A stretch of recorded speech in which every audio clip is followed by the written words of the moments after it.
ladies and gentlemen. This is the Dragon's Breath, welcoming you back to another episode of Chill Stream Time. We are having a little bit of a moment here, both to relax and celebrate what was really a sprint to the finish in terms of our subscriber count, but also, I think, a little bit of a fun thing for the community. We're going to be talking about all sorts of different stuff, but I'm also going to be playing some games in the background, so I am pretty used to playing Conquest of Elysium 3 and Conquest of Elysium 5, and yeah, it's just going to be a chill thing that while we listen to. I did, as usual, say that we're going to start at 6, and I am, as usual, starting early, as I usually do, because I just want to take a few moments to chill out and wait for people to get, quote-unquote, ready to go. I do also have to say that as people look back, and I do notice that people watch the streams a lot, which honestly I wasn't expecting. I thought these would kind of just go up and not be a very primary thing on the channel, but it seems that people who missed it or who want to check things tend to at least watch a little bit of them, so I really appreciate that. That's a lot of effort, honestly, considering how long some of these streams are, and today is not going to be any exception. I've got lots of water so I can keep talking for a while. You gotta remember when I do these videos that I'm drinking throughout, and I have to remain hydrated, otherwise I can't speak as smoothly as some would like. And on today's menu is a lot of military ration stuff, so we'll see how that works out. Sometimes it's good, sometimes it's bad. I got orange Tang right now, which, I'm not gonna lie, I like Tang. It's good. It's not the most healthy thing. Much like the Baron. So, this faction, if nobody's ever played it before, is a little bit of a weird one. I'm gonna be straight with you. It's like the most generic tier 1 faction. You have basically everything is very, very simple, very, very basic, and very metal hungry. Oh my god, all of your units need metal. Oh man, I need to find some metal. We're gonna get some longbowmen. But yeah, it's a little bit more of an expensive faction, to be honest, and the real cost here seems to be in the limitations here, because there's a lot of cities here, but I'm not big enough to take any of them at the moment. The other thing is I don't think I get any monsters of any type, which is unfortunate. Can I kill living armor? Is it worth trying? Magic resistance is high. Their armor is pretty mid. I can give it a shot. I'll give it a shot next turn. I'm confident. And if not, oh yeah, the challenge that we're going to do for this stream is we're going to play every single faction. Oh, we got Amazons here. Amazons are much easier to kill because they don't have any armor, and I have a lot of longbows. Yeah, the cavalry should be able to knock them out, I hope.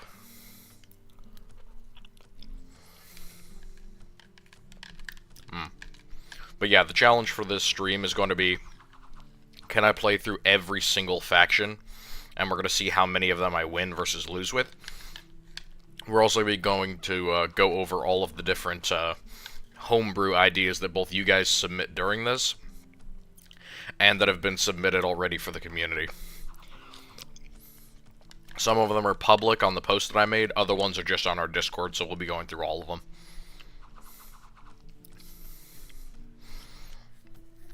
Okay, maybe we lose this one, I guess. Damn, animated armor is tough. We'll try a do-over. Do-over. Yeah, I'm going to do it small. It's going to be random each time, and I'm going to enable score graphs each time. So, the Baron first. Leibowitz. Baron von Leibowitz.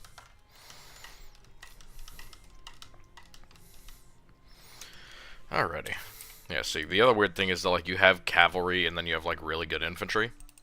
So it's a mix for all of your units, which can be a little bit confusing, because sometimes it doesn't make sense how your units, like, line up. Like, the cavalry is always dead center, which I don't think cavalry generally should be dead center. At least not in most conflicts they shouldn't be.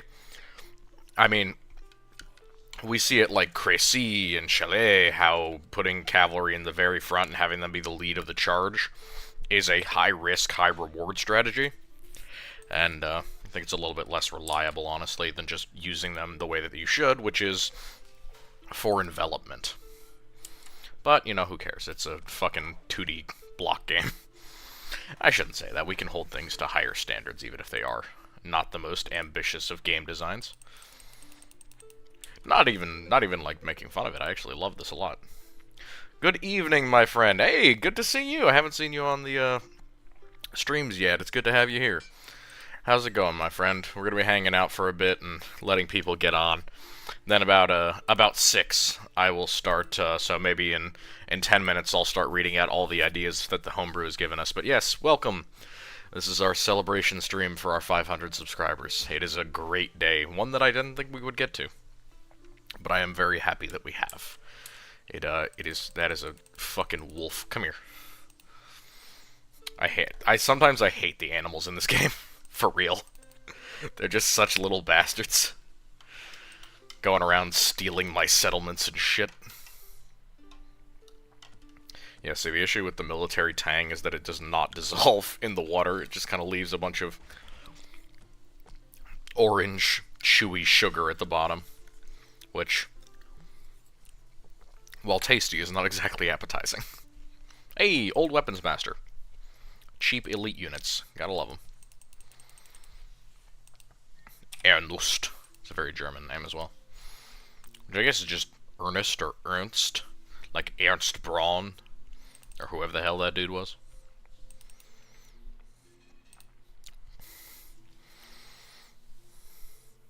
"24-hour work sprint." Hey, well, you're not just on time. You're early, my friend. And good on you for being so. I'm glad that you went to work and had a good day of it. It is a good day overall, I would say. I'm gonna move this here. Leibowitz can grab him as a leader unit. There we go. Okay, it's just bandits. Bandits are not a problem. Bandits are always basically nothing.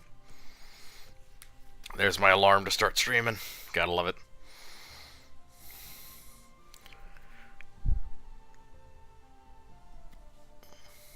Yeah. And I'm also sorry about that video being so early. I mean, today's video, because I was like, should I not upload? And then it got to be really late, and I was like, I kind of have to. I said I was going to upload it. I got to do it. So I forced myself to do it, and it was good. I think it went over without much of a hitch. There have not been any major complaints so far.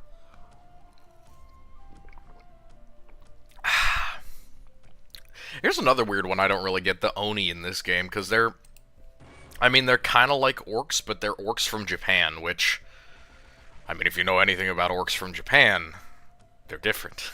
But, maybe not in the best of ways, depending on what interpretation you want to take. But in either case, I've basically never had a problem with them. I've never seen them get very strong. Oh my gosh, I'm getting all kinds of free stuff. Cool. Do I cross the mountains or not? I don't think so. This is a small map. This is the great thing about small maps, is that you don't have to worry about, like, massive travel times. And you can actually reliably use one army for the entire game, which is my preference. I don't like having... Hey! Conscripted. Oh, yeah, conscripts. That's the big thing with this guy. You get conscripts. And they're not terrible, honestly. I mean, that's knights. Knights are pretty good units. They tend to die against, like, most things, but they're not useless. Levies, okay. See, levies are fun. Levies just hold a position, and then you can murder them. Which, I guess in the case of the what is it? Yeah, the Baron. I guess in the case of the Baron, him, like, attacking hamlets and stuff is supposed to be like, ah, yes, they're in rebellion, quote-unquote. I guess that's the theory as to why I'm allowed to attack all these human settlements. Probably shouldn't be doing this. Howdy, howdy. How's it going, Wallflower? Good to see you. Glad to have you back. And we're getting tower guards. They're going to be my defensive units, because tower guards are great. They have shields. They have bows, they have swords. Tower guards are awesome. There's a bandit camp somewhere around here, because that's the second time I've been ambushed. Alright. Oh, and by the way, thank you, Wallflower, for petitioning your friends to join up with us. That was much appreciated. And it has pushed us over the lip. Pikeneers, I want pikes. Pikes are great.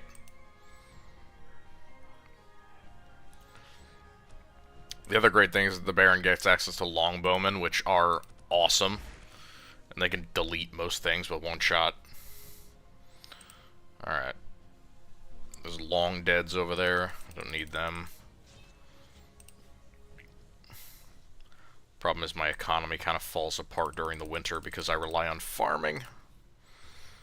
Ah, the slavers. That's who's up there. What do they call them? The scourge? Yeah, I just call them the slavers because it's like their whole mechanic is slavery. The scourge. What kind of army is that? 17 units? Nothing. That ain't nothing. Nothing at all. Rod the Monk. That is one hell of a name for a monk. I'm not going to make any innuendos about that whatsoever.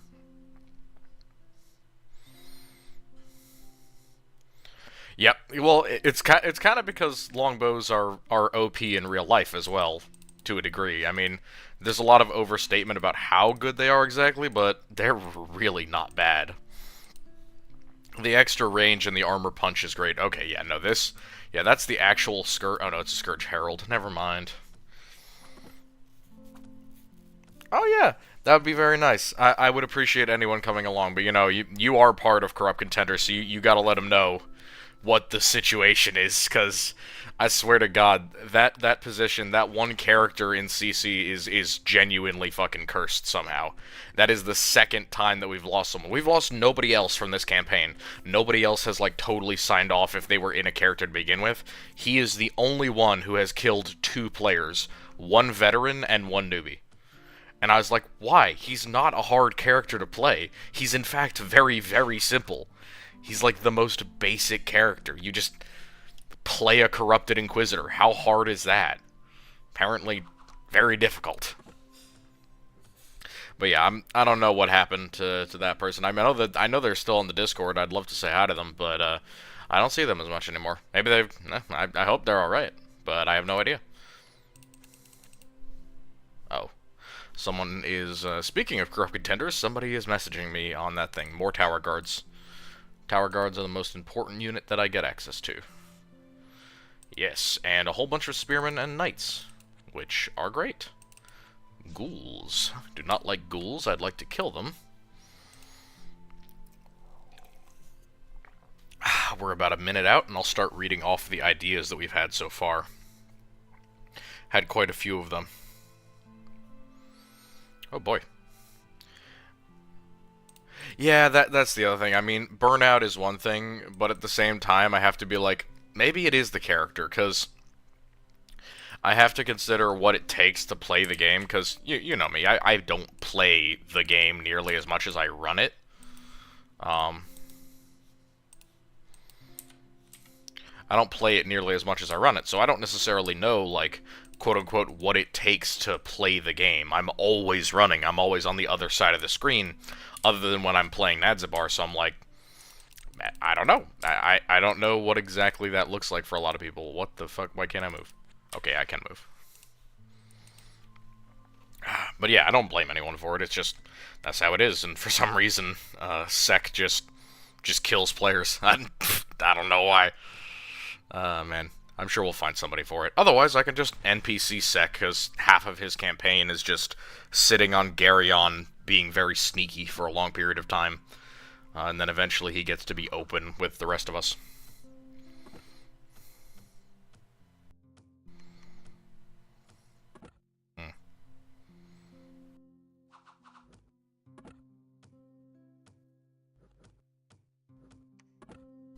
Yeah.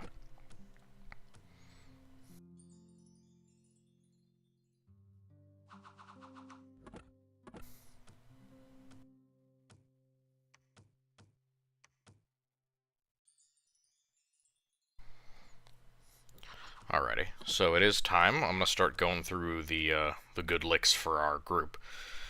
Starting off with the Homebrew Drive that came in. I'm just going to the top here. Lots of good templates and stuff, very friendly stuff there. Ah, yeah. So the first one that came in was the 92nd Castellan Harquebusiers. Referred to as Neo-Conquistador Rough Riders. More realistically, I would call them, like, just French cavalry, transported into the 41st millennium. Lots of good stuff from them there. They are, again, cavalry unit, so pretty big on the mobility, and then secondary thing as well, they have a lot of like pseudo artillery, so most of it is mortars. But even then, like I often talk crap about mortars being a bad support weapon or being like a cheapo support weapon, but it's not terrible. Also, more slaves or more slavers rather. Longbowman. Okay, so why is he just sending out an individual herald? That was weird. That was very weird, honestly. What in the... Oh! Oh! There's like a lot of his guys over here in just individual units. But yeah, the Castellans, they are like fast recon cavalry. They're a more elite unit. He's split them up by like unit and base. They've got the Death Rider style horses, so they've gotten genetically modified. I think these are really solid. And they use fragmentation lances and las guns, which makes sense, and their armor protection is pretty low. I think they're a pretty standard, honestly, cavalry unit for the Imperial Guard. So, definitely not too abnormal. Yep, the next one was from our buddy Bone Man. Had a Lamia light tank, which is like a, basically, he said it's a Russian T-70 light tank and a Stuart combination. Which, yeah, it reminds me a lot of, like, the modifications to the N20. So, back in the day, in the Sabbat Worlds Crusade, there was a period of time where the Chaos Forces just didn't have access to a lot of tanks. I mean, they had some very limited numbers of AT-70s, and, like, other light tanks, or medium tanks, really, with the AT-70. And that was kind of it. They just didn't really have much of value.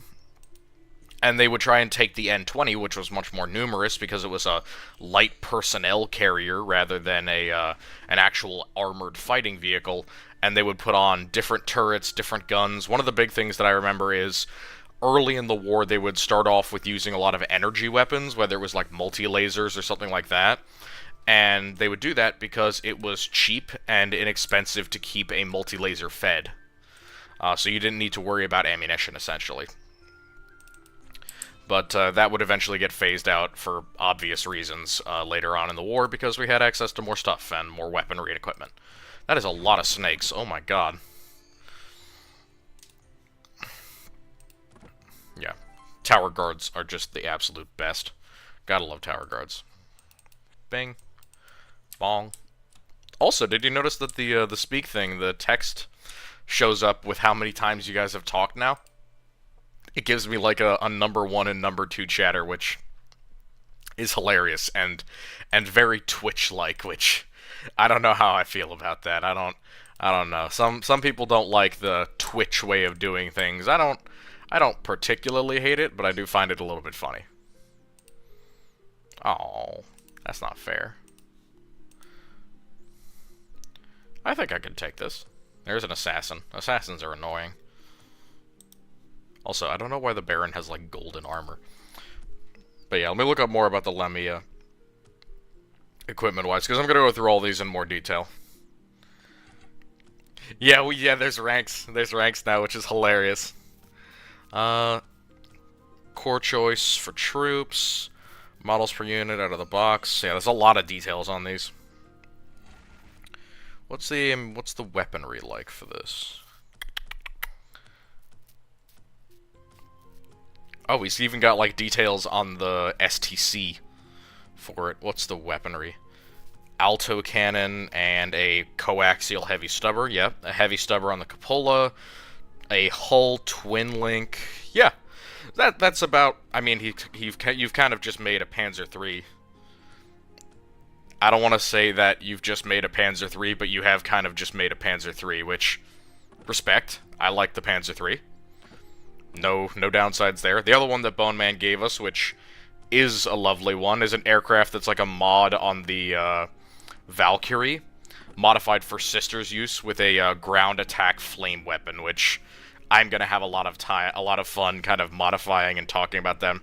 The Beryllium Sky Cutter, which, yeah, man, Alistair does good stuff. Mr. Bone Man does good stuff. He's on DeviantArt, and it's got all this theoretical things that I like a lot.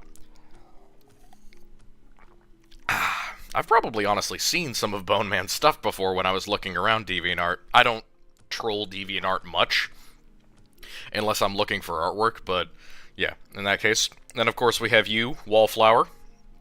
Much appreciated for your contributions. We have the Knights of the Flaming Claw. And again, I'll be going into more detail with this when we get to the actual video. I'm going to break it down a lot more and cut it down to the quick in terms of what we're going to be talking about. But we have the Knights of the Flaming Claw, who, yeah, they're the Khornate cult's shock troops. This is the one that you're playing on Novaterra, correct?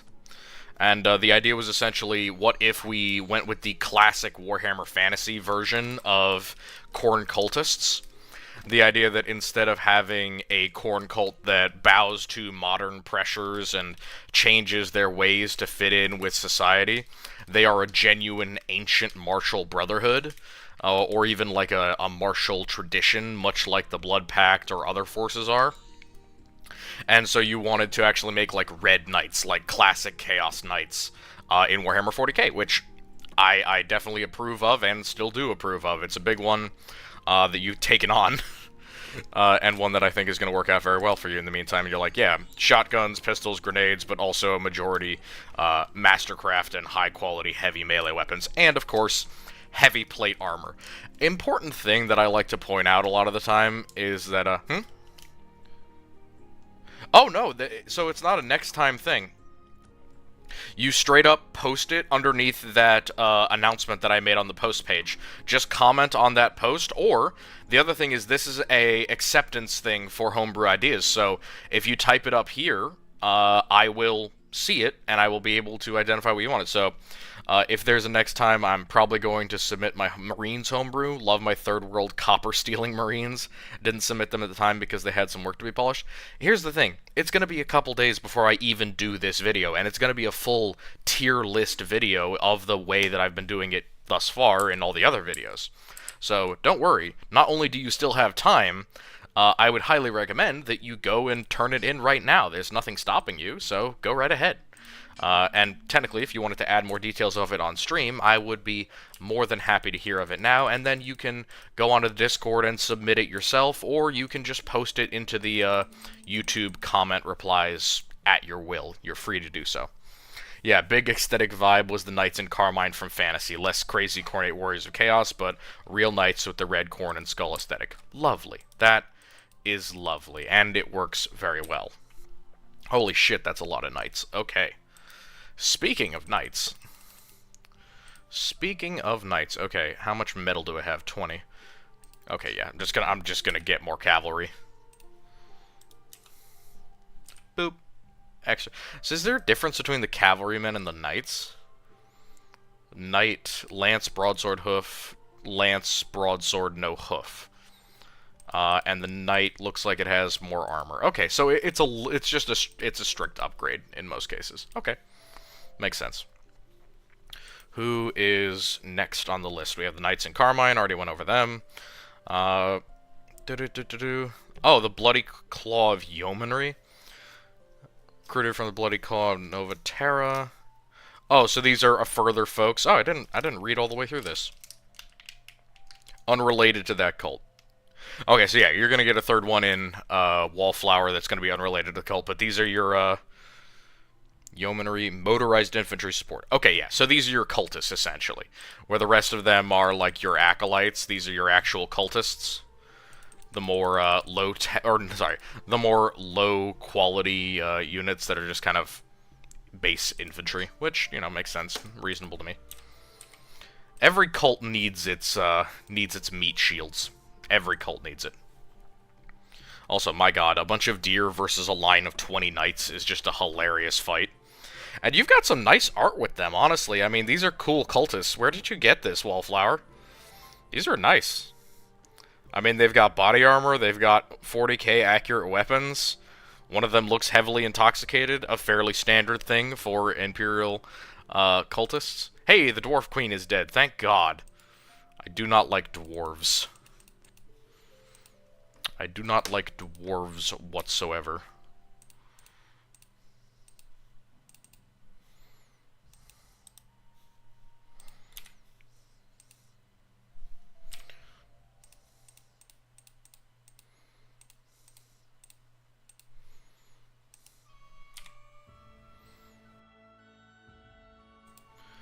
Okay. Now I gotta re-recruit all these guys, god damn it. Alright. There we go. Time to kill 3 moose. Okay, we're just going to get longbowmen and longbowmen. Cheapo longbows. Longbows are great, but they cost money. Ooh, wow, that tang mixed in really well. God damn, all I had to do was give it a few minutes. That's delicious. Don't trust everything that you get out of an MRE, but I have rarely had a bad drink mix.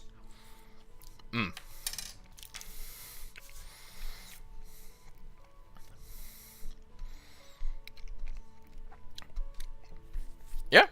If deer could,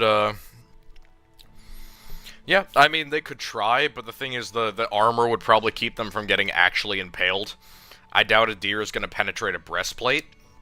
However, by the same token, if they were wearing chainmail, or if the antler or horn hit them in place where there wasn't chainmail, they could penetrate. The bigger concern is just getting knocked off of your horse and getting injured that way. Artist created it there. Middle between cultists and the elite, closer to guard or PDF level. Yeah, there you go. See, this is what I always talk about when I talk about, like, cultist armies. It isn't necessarily that they're supposed to be well-trained and well-disciplined troops. It's just that they aren't garbage in that way. We got some nice art of the Harquebusiers from my buddy Alfarius. Space Belgians. God, I love them. We've got a lot of stuff from Gun Tuna. We have like 6 things from Tuna. I gotta let Tuna that he's I gotta let Tuna know that he's limited to only 3 things. But we have the first one, which was a gladiator class battle automata.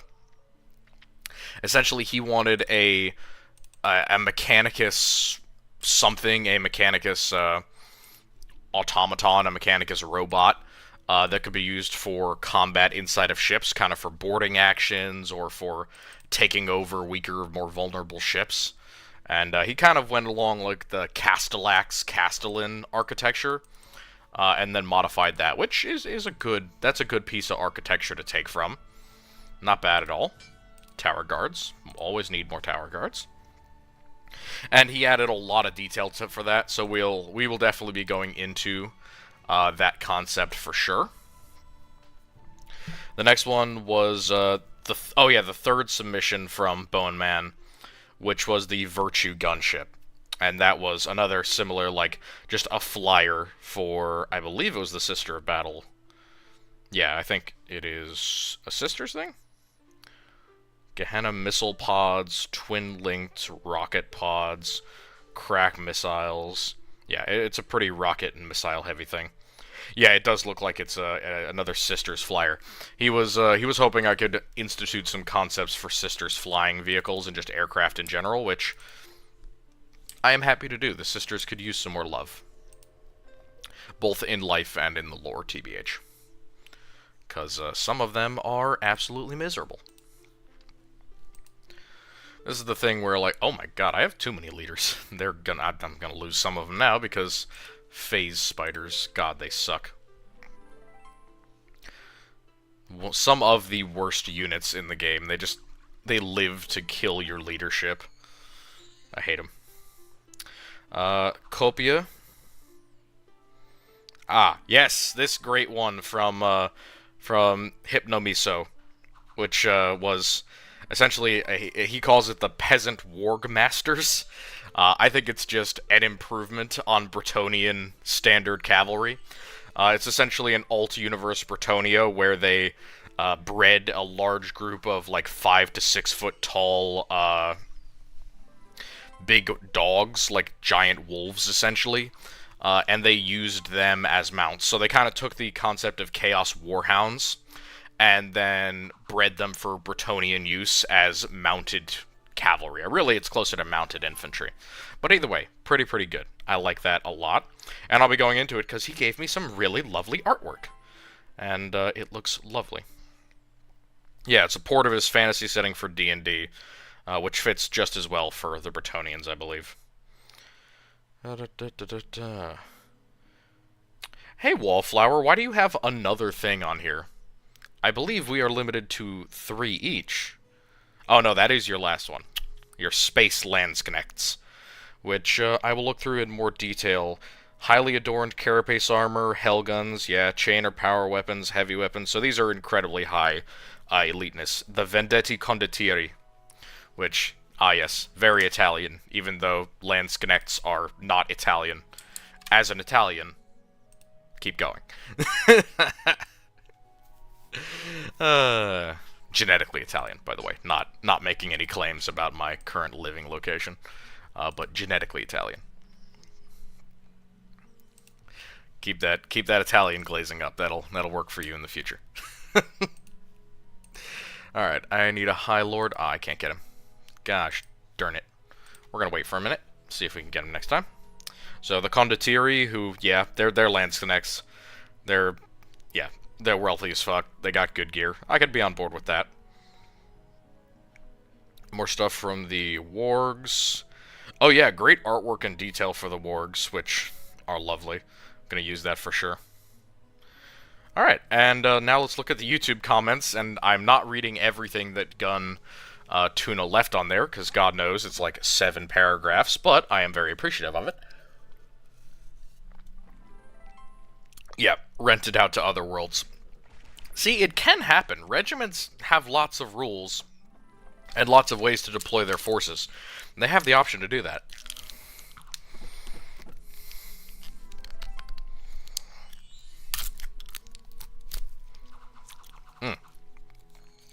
Sorry, I'm just ripping open another drink packet. Gotta use my teeth because I don't have a knife. Ah, yes. More conscripts. We're going to go here. Oh, there's a unicorn knight. Cool. I have no idea why that's not a leadership unit. I feel like a fucking unicorn knight would be worthy as a leadership unit. Also, this poor guy just gets immediately obliterated. Bailiff, smack his brain. 78 units. That is a lot of units. Spearmen. I'm going to keep the rest of them. Alright. Oh, man. Oh, so this is the Ball-Light faction. These are the giants. I think she's screwed. We have way too many archers. Alright, so the first one from Gun Tuna, which is one that we kind of disagreed on. The Ordo Reductor Mark V Perioxis support platform. That's essentially a very, very heavy self-propelled gun with a 270mm howitzer. I might find an equivalent for that. I might find an equivalent for that in the lore rather than using an actual just random 270mm. Oh, which one? Are you talking about theirs? With all the, Oh, yeah, no, mine's getting bigger and bigger. But, yeah.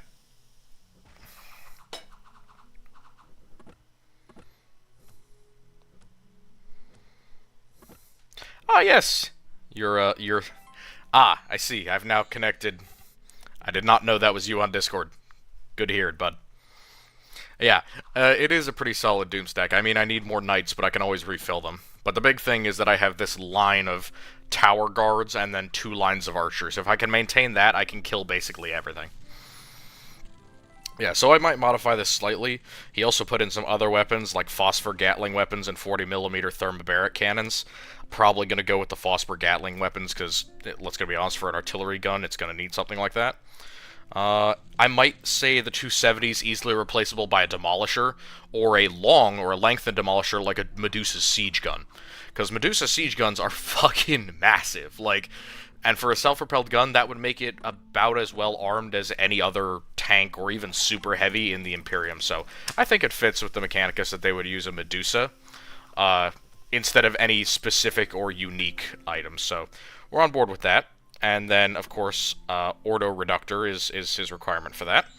The next one up is also a Gun Tuna, and it was that Battle Automata that's designed to go inside of ships. We went in with this one about like whether or not it could fit.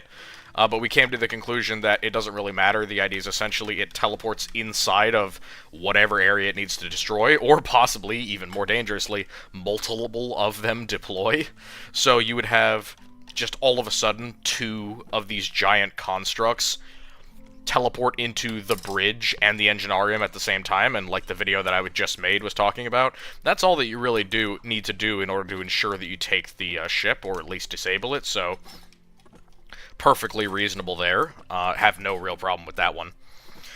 And then the last one was he wanted a light tank or a light tank destroyer, essentially. The initial design I had to nix because it was supposed to be made with all adamantium. Obviously had to modify that a little bit. But that's the Lithobolos, I think. Lithobolos. Lithobolos. Nice. The Lithobolos tank destroyer. What's the armor on? Oh, what's the weaponry on this one? Because the armor already went over. What's the weapon? What's the primary weapon? Twin-linked phosphor Gatling cannons. That's its auxiliary armor. What's its primary armament? He said... I can't find it. Huh. Shield generators. Broad spectrum data tether. Yeah, obviously. Hull mount. Oh, twin-linked neutron lasers. Yeah, that makes sense. It can completely destroy a single tank in one shot with twin links, so yeah, no problem. To do the Galeans for our game, I mean, yeah, you could do anything of that nature that you would like. The Galeans are definitely pretty cool. But remember, the next time that we reach a crossroads like this, like 500 subscribers, we'll do this again. Because it's been really fun, and I've enjoyed it. It hasn't even started yet, and I'm enjoying myself. The next one, Horus the Great, 1802, asked for a homebrew, non-imperial, non-chaos human hive mind faction and units for them. And asked for it specifically to be like a mind flayer type of unit, where the factions surviving from the dark age of technology, worshipping biocomputers or ultra-advanced servitors. So what I had in mind was mixing the dark age tech AI with like flavorful humanity stuff, and I think that I have an idea for that. Essentially, it would be an idea of like, well, an AI, in this case, in the body of a servitor-like creature, not an actual servitor, but like a servitor-esque creature, has survived the long period of time from the dark age of technology up to the modern 41st millennium period. And over that period of time, it has gained a lot of followers and also gained a lot of autonomy. Primary among which is probably going to be the ability to like capture and then imprison people, and not necessarily brainwash or convert them, but to literally just put on like the classic slavery bomb collars and essentially say, if you don't work, you'll die. So kind of like HAL 9000 in space. And I'll be working with something similar to that for that character concept, or for that faction concept, which is a very good one. I'm all on board with that. It could have lots of cool backstory stuff, like how do they interact with the Imperials if they're just trying to enslave them? What is the point of this AI? Is it something totally, like, inane? This is one of my favorite things about AI stories, is, like, it's a coffee machine. Or it's, like that one thing from Love, Death, and Robots, where it's like, it's a pool-cleaning robot. But it gains sentience and tries to, you know, take over the world or destroy all humans. You know, terrifying more and more as we get closer and closer to AI being a consistent theme in everyone's life, but at the same time, I think very funny. Alright, more longbowmen. We got 47 units there. That is hella units. Sandscat is demanding attention by destroying things. Oh, man. It's always cats, man. I mean, they are agents of chaos. If there was ever a worshipper of Zeech, it would be a cat. I mean, like a true worshipper of Zeech. Alright. Gonna try and kill these damn... I don't need pikeneers, I need longbowmen, and I need longbowmen. There we go. More bows. More bows, please. What items do you have on you? None. You are cringe, my friend. Alright. What else did we get? Oh! We got one from Bogdankovic. Lovely. Which was a pretty solid one. A Castellan swapping out its hands and shoulder weapons for Plasma or Volkite. Which I'm totally on board with. One of the things that I said is you can also just give me, like, designs for vehicles and not, like, whole units. And this is a great one. I mean, rearming or changing the armament on Castellans, I'm absolutely on board with that. I think it's a great idea to swap around the armament on vehicles that are so much bigger, more expensive, and more complicated. Oh yeah, no, cat girls are 100% a Zeech thing. I will stand 10 toes down saying that Zeech and cat girls go hand in hand. No question. But it's not like anime cat girls. It's cat girls like Full Metal Alchemist cat girls. It's not the good kind. It's that kind. Full Metal Alchemist. Full Metal Alchemist. Yeah, for sure. That would be the Zeech version of that. I mean, we already have not really cat girls, but we already. Oh my goodness, this actually is a unicorn. Cool. And it has a horn. Cool. Stab. Great. We already have felinids, but I don't know how much canon art there is of felinids. What are these boots? Boots of Strength and 1,000 Medicine Bowl. Fast healing. Cool. I don't know how useful that's going to be, but it is at least cool.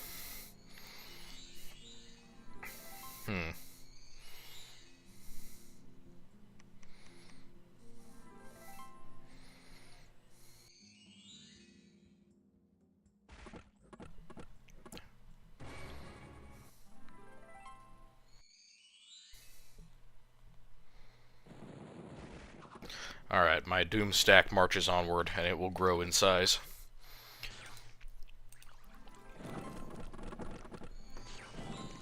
I think there was one more? Were there any other ones? Let me see.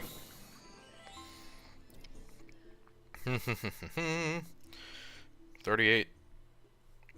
Oh yeah, it was the Volkite and Castellans, yeah. It's just a design thing which can change. Boots of Strength, Medicine Bowl. Yeah. Yeah, uglier Khajiit from Skyrim. See, uglier is subjective. It is very subjective. Some people definitely do not find them all that attractive. I could agree with that. Though the other thing that you have to remember is the Imperium is inherently horribly abhuman. Like, disgustingly anti-abhuman. Spit in the street type of hatred. And, unless you're on a planet where that isn't the norm, which is not every planet, you're going to have to deal with the fact that the standards of beauty between Imperial worlds are going to vary dramatically. It's like in our own species. I mean, if you think about humanity, what we've considered beautiful traditionally is literally moving day to day, let alone decade to decade. So, who knows? In official Imperial terms, it is probably a bad idea to consider an abhuman to be the height or standard of beauty. But that doesn't mean that some people don't disagree. There are always weirdos in society. We would know. We play 40k.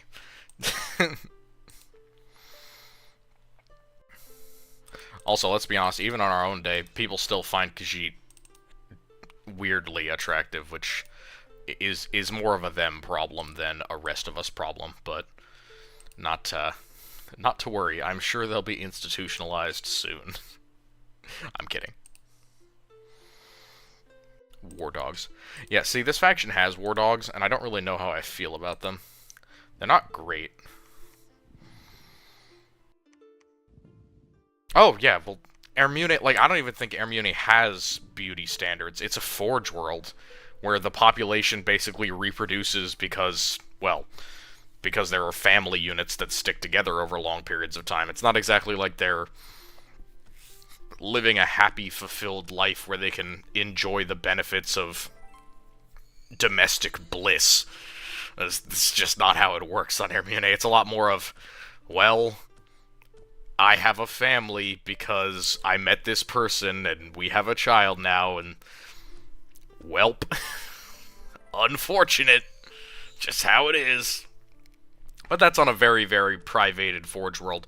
On a Pleasure world, I don't even know, because it's questionable. Do people live on, like, Pleasure worlds, like, normally? Do people live normally? Some of them, yes, and then some of them are absolutely planet-wide, paradise, planet-wide, motels and shit. So, are there really beauty standards if everyone there is either a tourist or a worker? In which case, is beauty entirely based on who you're with at the time? It's a really interesting thing because we don't really have examples of an isolated population for an entire planet that all were engaged in similar types of labor. So, like, just looking at one country, if you had a country that was entirely farmers, not 99% farmers, not 95% farmers, 100% farmers, everyone doing the same exact thing, does everyone think the same way? We've never had a country that did that. The closest thing we had is like North Korea or Maoist China, where, okay, everyone is going to be exactly what the government tells them to be. That's about as close as you're going to get in our reality to most 40K worlds in terms of society. And we get a lot of differences, and of course with North Korea it's very difficult to know how they think and feel. The deserters obviously think and feel very differently than the people who are still there. But yeah, it's just an interesting theory to throw around. Yeah. How awful I make Hermione, and how much worse it's going to get after the revolt. Yeah, it's going to be great after the revolt. Nothing bad's going to happen whatsoever. The Iron Warriors, they'll treat everyone with respect. With respect and honor. Uh, yeah, the Iron Warriors, well known for treating people well after they have control of their industry. I shouldn't say that. The Dark Mechanicum are a lot worse than the Iron Warriors, in my opinion. At least when it comes to treating people well. Did my Unicorn Knight die? That sucks. Or maybe that was the other army. I'm gonna speed this up because we're gonna win. Go, boys, go. Oh. Boop. Alright. Yeah, so we're gonna pump up all these places with more units. 18 units. I need something that costs 5. Crossbowmen. Easy. Because, like, if we put 18, 20 units in here, it doesn't matter how many of these little units they take. As long as we have this one mine, we'll be able to take out this entire map, I feel. Because I've actually been playing, like, a lot of this game, to be honest. Not necessarily because I wanted to, but more so just because, I don't know, I've been on a kick. Who's leading this army? Who the hell's oh, you. There we go.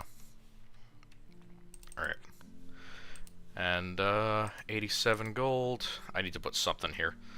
Let's go with some longbows. Easy. Yep. Slightly better living standards is kind of the goal.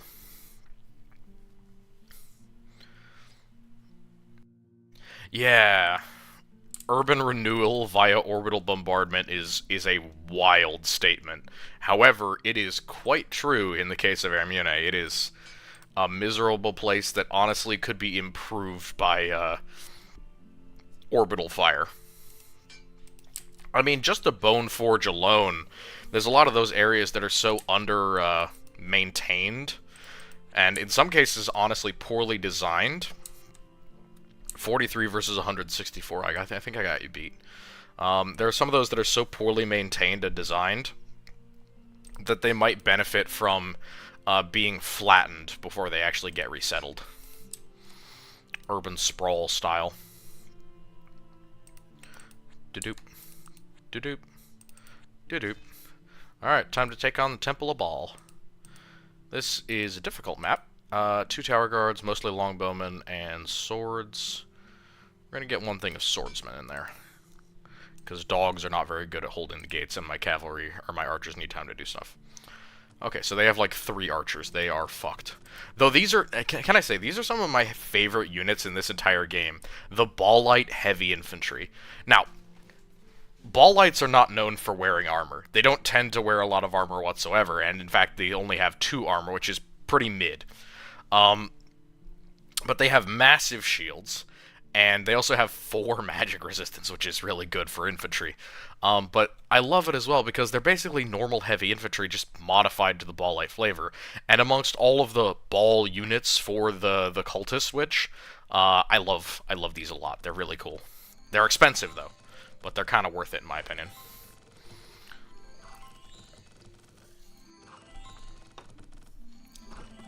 No, I do not think Detroit can be fixed via macro cannon bombardment. I just don't think Detroit can be fixed. That's not true, that's not true. We could start making cars again. That would be nice. Honestly, I mean, if Detroit became the same center of industry that it was back in the day, like for real, and actually became successful economically, I think it would make a large difference. And back in the day it was cars, I wouldn't be surprised if we could do it with cars again.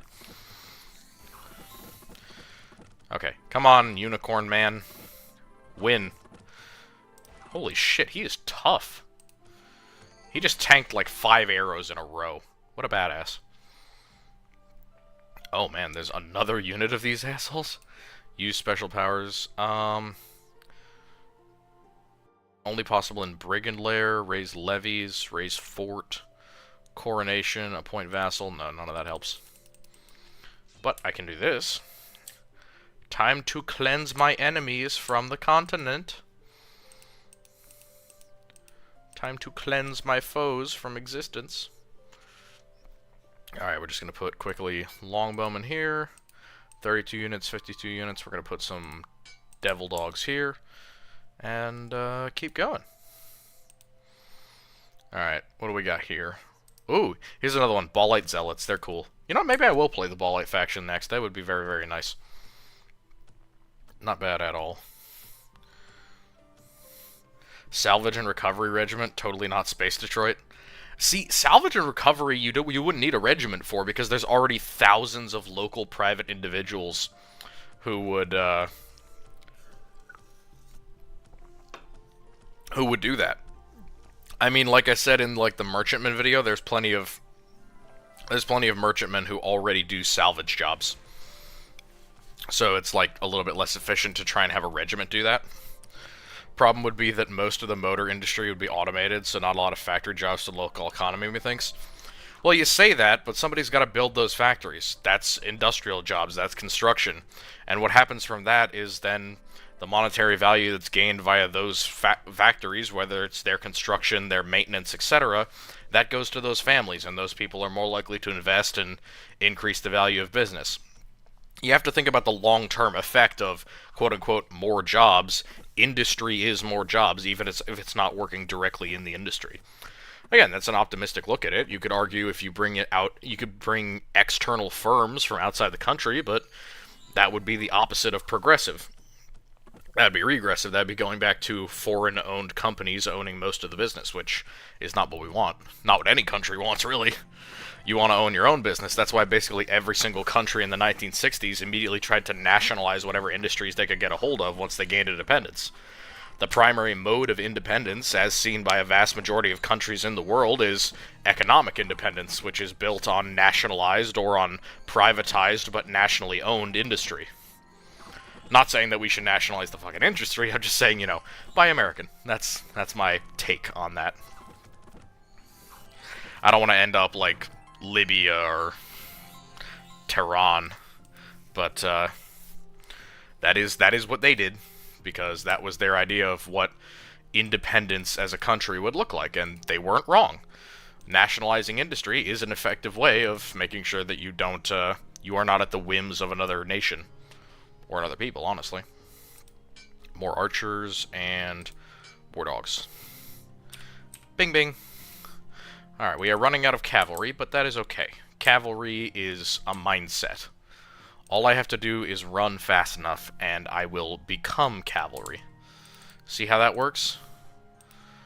Who are those people who are really into, like, pretending that things will get better, and then they get better?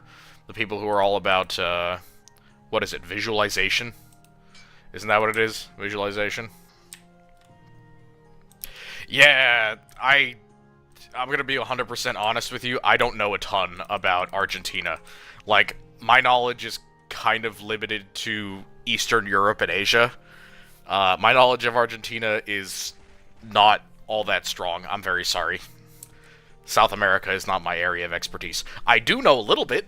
I know about all of the tanks in South America. I know about your military and your armed forces, but politically, I'm a little bit illiterate. I have apologized for that, but I know about most other countries. What happened with the Argentinian nationalization? Was it oil or mineral resources? Because that's usually the two things that keep a lot of countries in South America afloat. It's either oil or mining. Oh my fucking god, this bitch just backstabbed me. Okay, well, that's not good. Okay, you need to go down here as quickly as possible. Quickly. Alright, we need to get Umboro. This needs defenses. I don't have enough for that. That sucks. Longbowmen. There's just 16 longbowmen. I don't think I'm going to beat an army of 86 with 60 longbowmen. That sucks. Maybe I'll be able to thin them out. They are just spiders. Come on, kill them. They're just spiders. How dangerous could they be? They're doing a good job. Uh-oh. The spiders can climb up the walls. Because they are spiders.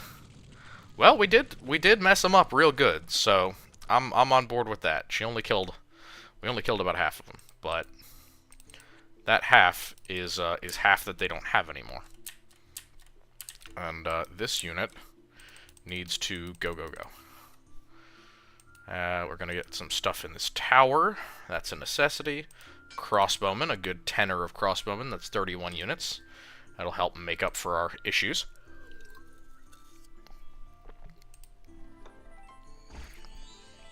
Solid.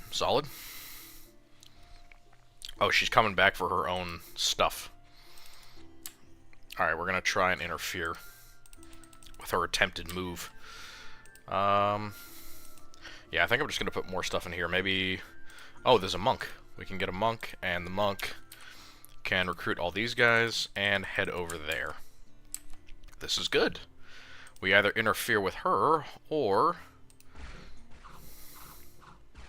Oh no, my one and only leader is definitely dead. That sucks. Alright, you are toast, lady. I will defeat you. Also, nice catapult, nerd. Is that the only thing that you left behind? Oh my god, it is. Okay. That's kind of pathetic. Full Metal Alchemist. Alright, we're gonna get an alchemist. The castle. Alright, he's gonna recruit these guys. Nice and easy. And then they're gonna move through and recruit them. So we will be all good.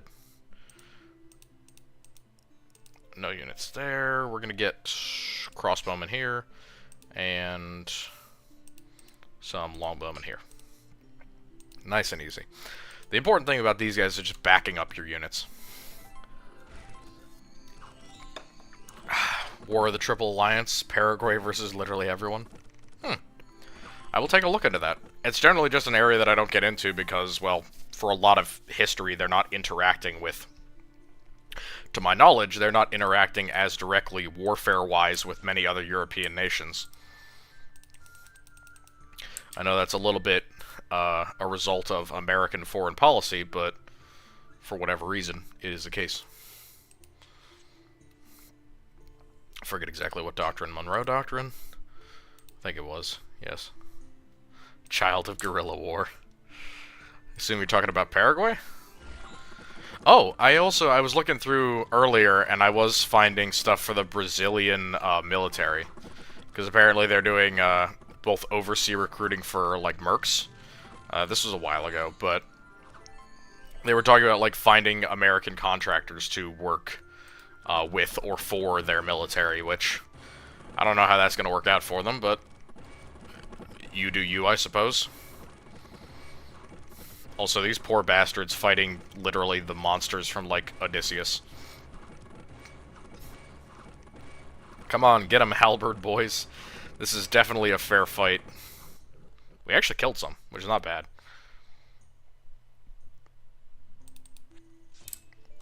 Huh. I had not heard of that one. Good to know. Thank you. Alright. More crossbowmen. And also I'm going to defend this with some spearmen. Gotta crush her between two armies, otherwise she's gonna get away again.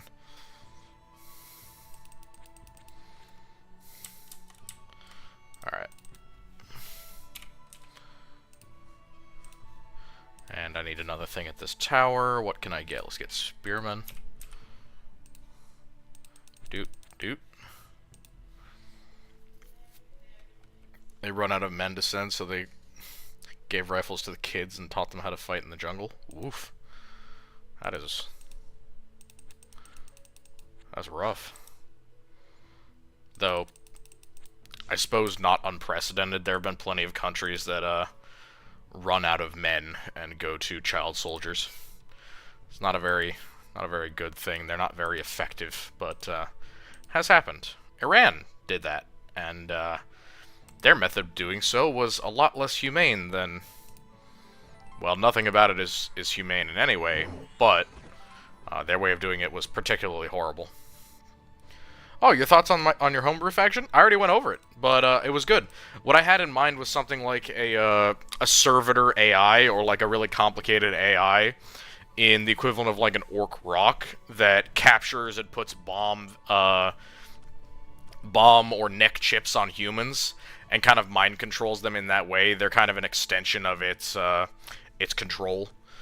So a little bit like Mind Flayers, but also more so like the Matrix, where they're putting humans into some sort of chip or system that can be used to both control them, threaten them, and then spy on things through their eyes. And I'll work on it, but technologically I think it could be done within 40k canon. The other thing that I think would be solid for that is, much like a lot of purely space-based faction, which they would need to be in order for them to be that long alive as a rogue AI, you could have them be using cloning vats, or even like forced eugenics, which would work perfectly fine for an AI while being sufficiently Matrix-esque.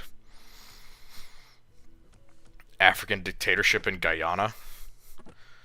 Huh.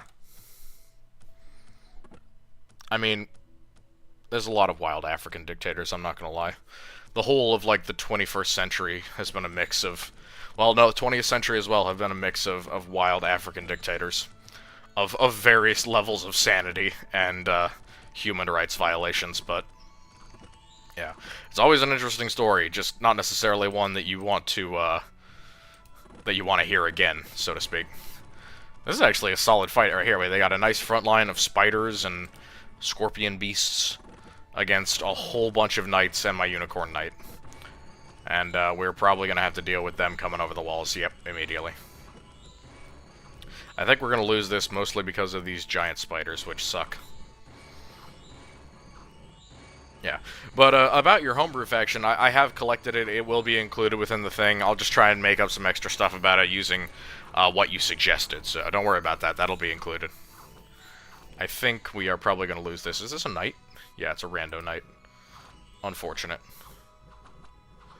We're going to lose, but not by much, and then my other army will be able to come in and deal with them.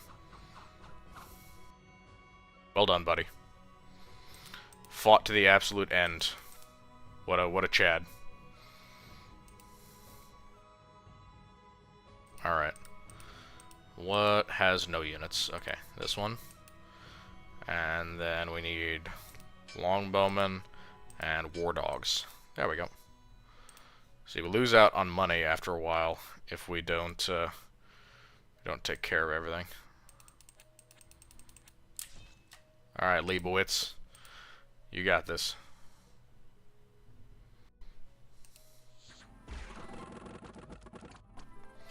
Yeah, she's rough and tough. Spirits, Farsight, Portable Pit. And she's got some solid magic, but she is not as strong as this massive death ball that we've created. Especially after she just rammed her face into that protected tower. Alrighty, and the Seeing Stone. Yeah. See, there we go. That was a good win. So who was actually playing that round? We had Leibowitz, we had the Scourge Lord, the Dwarf Queen who got killed, and then the High Priestess. You missed me going over all of your designs, Tuna, and talking about them. But we can go back into them if you'd like. I mean, I can go over them again. But you'll just have to give me a minute while I go out and get a drink. But for the moment, let's pick our next. So we did the Baron. Who do you guys want to see next, or do we want to hit random? There's the Guildmaster at the bottom. I haven't played the Guildmaster, actually. Guildmaster, Rakshara, Monkey Maharaj, Kobold King, Cloud Lord, Scourge Lord, Dryad Queen, Marcraft, Illusionist, the Voice of El, who's like a priest, Dwarf Queen, High Cultist. I will not play the Dwarf Queen. The Enchanter, Troll King, Priest King, Warlock, Burgermeister, Druid, Pale One, Senator, Barbarian, Bakemono, High Priestess, Witch, Demonologist, Necromancer. Personal favorite, I love the High Cultist. The Eldritch High Cultist one is great. Oh. Try and research the Orion. Yes, so I did. Yes, the Kobold King. Hell yeah, I'll do the Kobold King. Kobold's hilarious. Where is he? Kobold King. And you're gonna name him Kobe. Kobe! Yeah, I did look up the Orion's Arm stuff. It was pretty good.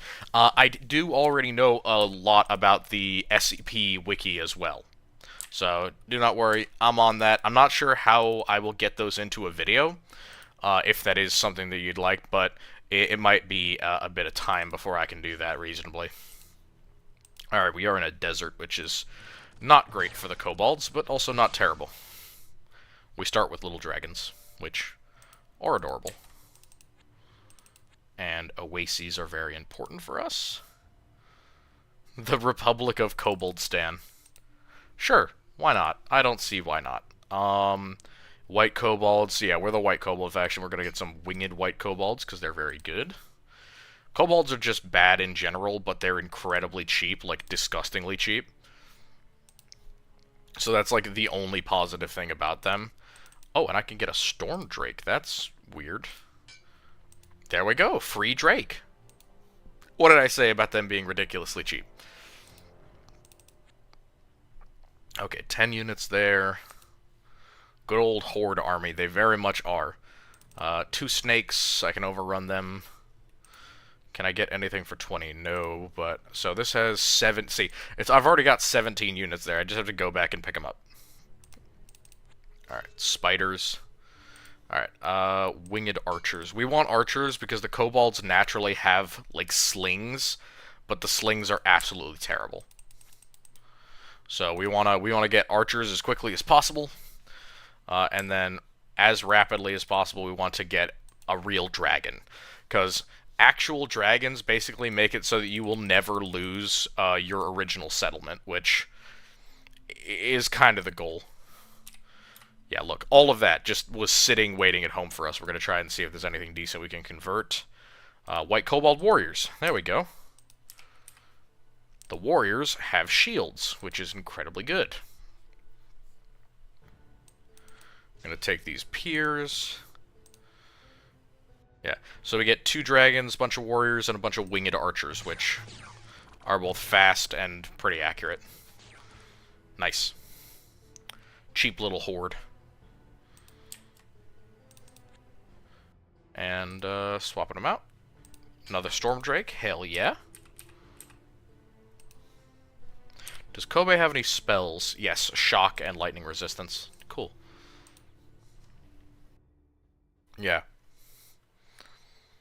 Yeah, they are perfect industrial workers. That's a good point. They have a lot of cool stuff like that. Foretelling. I'm going to get Ritual Mastery. Yeah, I want to do Summon Dragon. That's the one that we want. Yeah, how? I need 25 and 25. So we just need to wait and get more diamonds. I would really love to kill this hippocampus because it's threatening my main base, but I don't think it's going to come on land. Either way, we can take over this next settlement on the coast. Well, I'm going to go over it when it's in the tier list, yes, but I will also go over it quickly. You had a light tank called the Lithophobos, which was equipped with a paired neutron laser as a light tank destroyer. And we talked down from having some very unrealistic, expensive armor into having something that was a more reasonable, like, Chobham hybrid with a mesh of adamantium instead of solid adamantium, which that's how it works. Believe me, the majority of vehicles like that will not have that much armor. I mean, even if we're talking about something that is incredibly expensive or unique, you're not going to have it be solid adamantium. That's reserved for, like, Titans and Knights. But even Titans aren't solid adamantium. They're adamantium coated with ceramite. Usually more ceramite than adamantium, because a little bit of adamantium goes a long way. And it's also ludicrously expensive. And the other thing is it increases the actual expense of the vehicle. So maintaining and repairing a vehicle like that is actually way, way worse, because you have this problem of, like, well, every single repair, every fix that you do to the vehicle, well, it's light because of the weight. Light tank destroyer refers to the weight, not the armament. Remember, the Nashorn is a light tank destroyer. Well, by weight. But, it's got an 88mm gun, so... yeah. The heavy version of a tank destroyer would be like the Jagdpanther versus the Nashorn. The Nashorn is a light tank destroyer because it itself is relatively light. Its armament is heavy, sure, but it's a tank destroyer. That's expected. It's just a difference in terms, I suppose. But yeah, that was your first one. Your second one was that thing where you were, like, teleporting Castellax that could be used for shipboarding, which is a really solid idea. I'm gonna have to probably modify whatever weaponry or equipment you put on it. But yeah, it was a great idea. I could definitely go over that, see how it could be used in a lot of different scenarios. It'd be best to use more than one, especially if it's going onto a capital ship. But even then, it's not a bad idea whatsoever. And then the last one, I think the only modification I was gonna make to your self-propelled artillery piece was you said that it was using a not off-the-shelf 270mm gun. I think it would be much more reasonable, and especially in line with the AdMech doctrine, to make it use an existing gun, for which I would pick the Medusa siege cannon. Essentially, you just have a mobile or a self-propelled Medusa siege gun, which already makes it one of the most heavily armed vehicles in 40k in terms of self-propelled artillery, so I think it would fit both with your requirements that it is self-propelled, and with the fact that it's an AdMech vehicle, and they would want to be able to make more than just one of them, I would think. So, things that are not off the shelf are just going to be, not preferable for anyone, but for the AdMech especially. Lucifer Blacks in the Custodes Codex? Are they? I didn't know that was a thing. Did they put Lucifer Blacks in the Custodes Codex?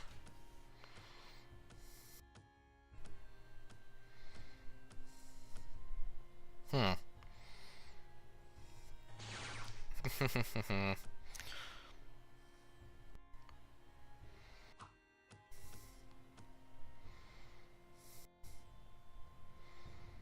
Hmm.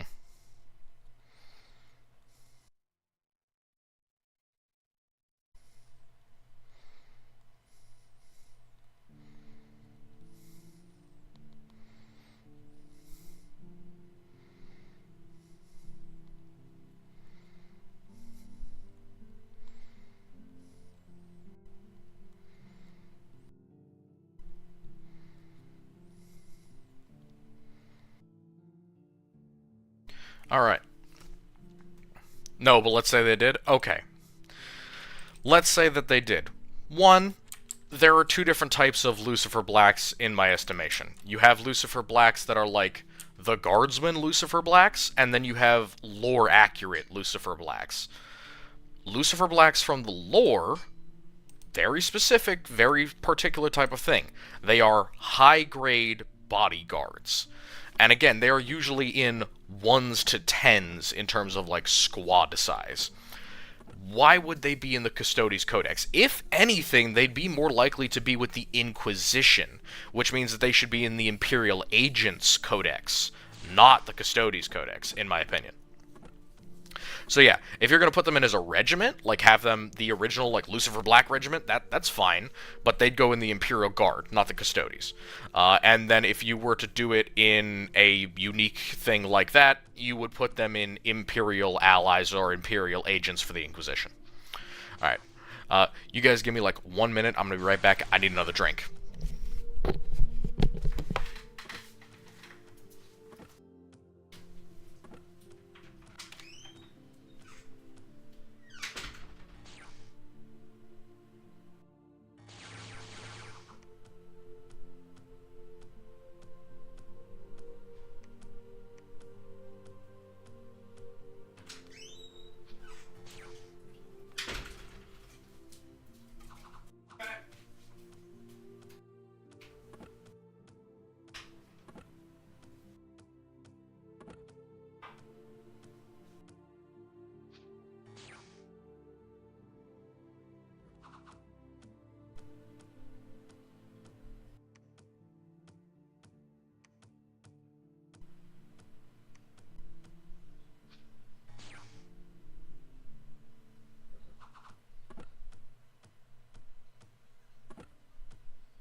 Alrighty, let me settle back in. Sorry about that, folks. I just realized I didn't bring nearly enough water.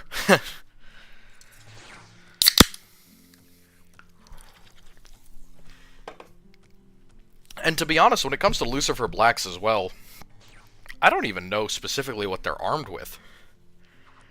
I know back in the day they used to have ones that had power swords, and that was like their primary armament, but those were the actual bodyguard guys. Whether or not that applies to the actual regiment, I couldn't tell you for sure. Alright, Monkey Maharaj. Also, I'm not sure why I need all these units, but I guess I can use them. I suppose. Ordo Sinister Night House. Aren't those the Psychic Knights? The ones that have the little magic shooty things out of their cockpit because there's a dead Psyker in there, or a whole bunch of them? I mean, Psychic Titans have existed. We know that. The Thousand Suns had them. The Warp Runners. All those guys. And then there was also other ones. I mean, theoretically, a bunch of the ones that the AdMech have, or that the Thousand Suns have now, could technically be considered Psychic Titans. So, I think they're fine. Don't really have any major beef with them. Alright, more warriors. I need to take this mine. Think about its use on planets more so than ships, saying that the robots the AdMech use are described only teleporting on ships rather than planets. Oh! So you just want it confirmed that they can go onto planets. That's what you want. Yeah, sure. I can approve of that. I have no reason not to. Yeah, that sounds good to me. I mean, I can even fold that into that other guy who was asking about modifications to the kind of equipment of various robots that the AdMech use. Yeah, sure. No problem. I can confirm that for you, Tuna. That is not a problem whatsoever. Black Kobold Murderer. Need me a murderer. Murderers are good. Y'all want a chill job? Not. Huh. Oh, good to know. Everybody needs a good job nowadays. And meat packing work is, as long as you're not, you know, directly influencing the death of anything, I'm sure is very fulfilling. This is a thing I saw a while ago about meat packing and divorce rates that I'm not going to repeat here, but was not good. People get very desensitized doing that work. But I'm sure it's fine. I'm sure it's fine pay. No question about that. Which, at the end of the day, is what a lot of people care about. But yeah, Tune, I can confirm that for you. That won't be a problem. Like, lore-wise, so to speak. Alrighty, that is a decent-sized kobold army if I've ever seen one. And looky there, we have a dragon. So we have a storm dragon now, which I'm pretty sure we cannot bring with us, but it means that if anybody tries to attack our main base, they will be facing a fucking dragon, so you know, they're gonna die. We'll be fine. Alrighty. We're gonna try and go take other places now.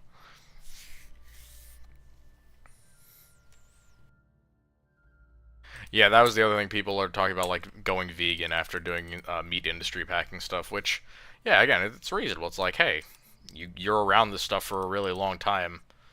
You might start being like, not so comfortable anymore. But, again, it happens to some people, doesn't happen to others. Some people live their whole lives very satisfied and happy doing whatever labor they'd like. If you were in the Imperium, would you make a deal with the Leagues of Votan similar to the Mechanicum? That's a good question. Am I an Imperial citizen in this scenario, or am I an Imperial governor? Because it's very different depending on which one it is. If I'm an Imperial citizen, yes, I would make a deal with the Leagues, because they have a lot of things that they could theoretically do to help me out.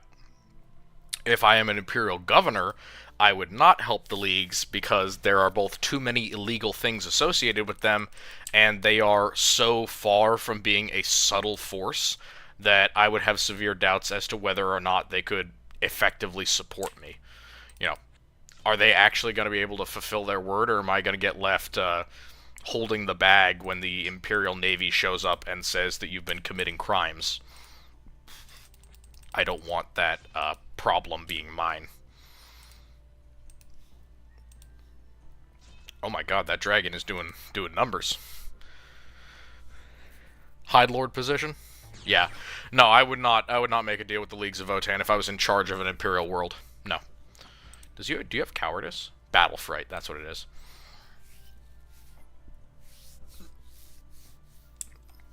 How many MM is the Medusa siege cannon?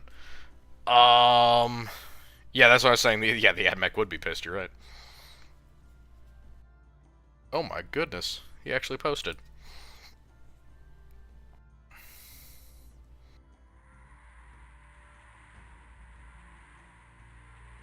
Let me look it up. Hold up, it's a cockatrice versus a white dragon. This fight may go on forever, actually. Nope, never mind. Dragon just tore him to absolute fucking bits. Alright, the Medusa siege gun. What caliber is this? Oh, this is the one that looks like the German 21 centimeter mortar. So the German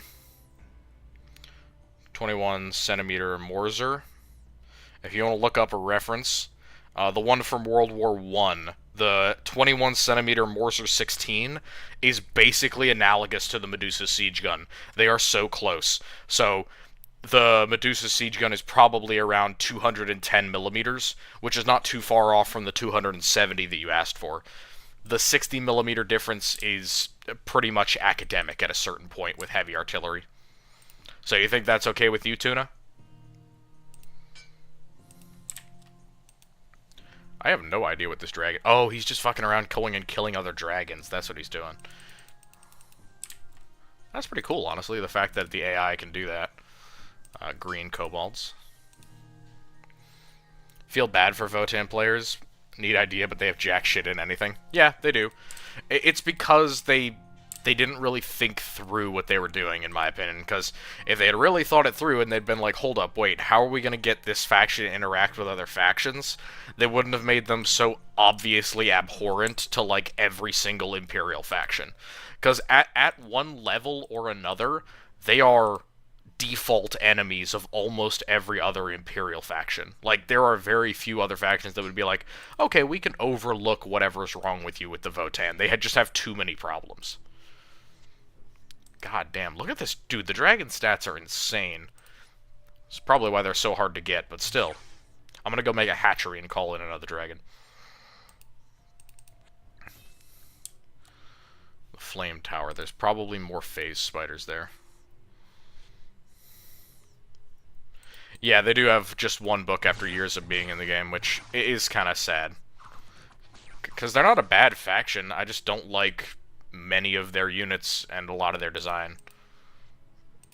But that's just me. I have opinions, and they're not shared by most people. Probably for good reason. Hey, blue kobolds. What the fuck is that? Horned serpent. No. What the hell is this? Gross. I don't like it. Foul creature.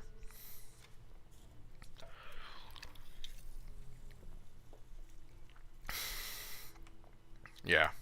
The Eldar have had a rough time of it, but at least you guys got new models finally, so you can stop complaining. Well, for 5 minutes. Yeah, the Votann feel like they're from another setting, you're very right.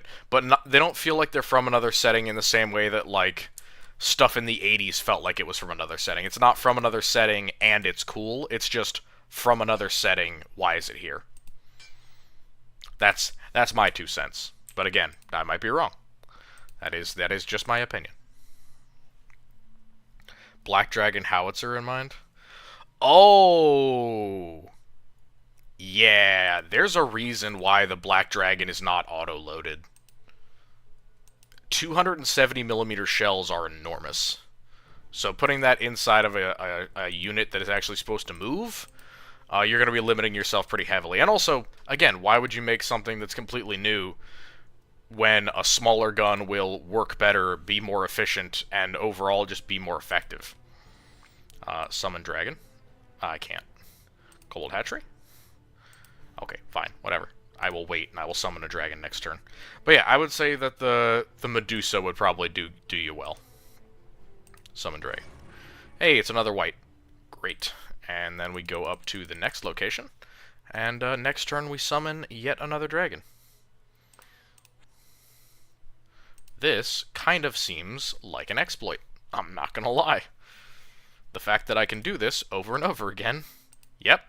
As long as there are mines, I can summon another dragon. That is disgusting. So now there are 3 dragons on this map that are all mine. Cool. That's fair. Definitely fair. Oh my god. 2 full-grown dragons. Alright. What does not have units? Okay, everything has units. We're going to go through and just make some cheapos.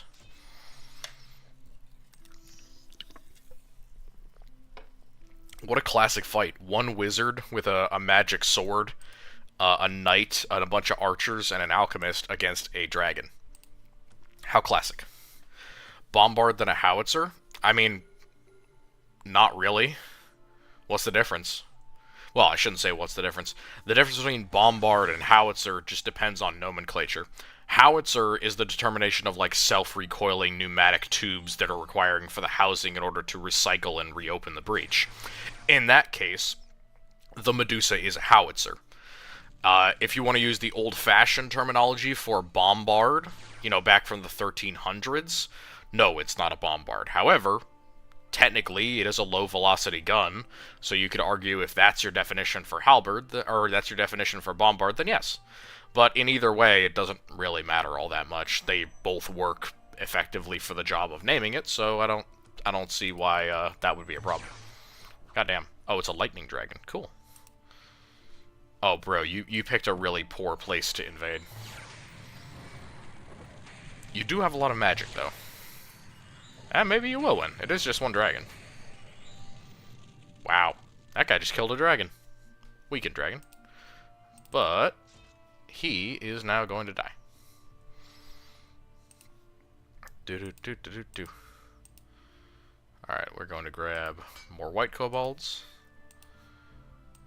And I think we win this one. Yes, we do. Alright. What would be cool? Naval 400k combat, Imperial tech level world with large oceans. Oh, yeah! So that's one of the things that I like to dabble with in Corrupt Contenders, and yet I could never make a video about it. Because all that I would say is it requires entirely local designs, plus some mothballed designs from the Mechanicus. Imperial Navy, like, blue water vessels do exist. They have existed. We've seen what they look like, especially on Urdesh, which is an entirely water forge world. They exist. We know that they exist, and there are examples of them. But a lot of them are just, like, generic speedboat patrol boats or American PT boats. Like, they're very, very analogous to that. So it really isn't much that's special, unfortunately. I wish it was, because that is very cool. However, it simply isn't very, very impressive in practice, let's say. Or it's a lot less impressive in practice than it might be otherwise. Gonna let that messenger get hopefully taken care of by somebody else. Alright, and kobolds. Gonna get some kobold warriors. See, if I just have this little army out and I keep 1 unit in the way back. Yeah, I'm just gonna keep 1 unit in the way back. It's gonna be a random kobold chief. Whoa, that's a big city. Oh, it's the Gapinatarium. It's the Cavitolium. Nice. Yeah, I don't even know if battleships would even be a thing. I mean, they might have a couple of them on occasion, but I think it would be more reasonable for them to have a lot of more of those light ships, because on a planet like that, armed Navy vessels are going to be one of those things that civilians don't have access to, so... Unless a spacefaring opponent decides that they want to duke it out on the water, which, why would they? Then there's probably no need for it. But, hey, like, maybe. It's not completely unreasonable that that could happen. Alright, we're gonna go around and collect our massive army now.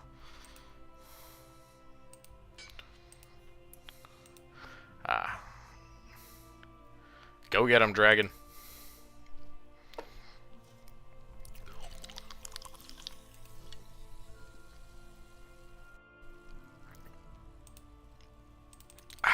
I would really like to get a shaman.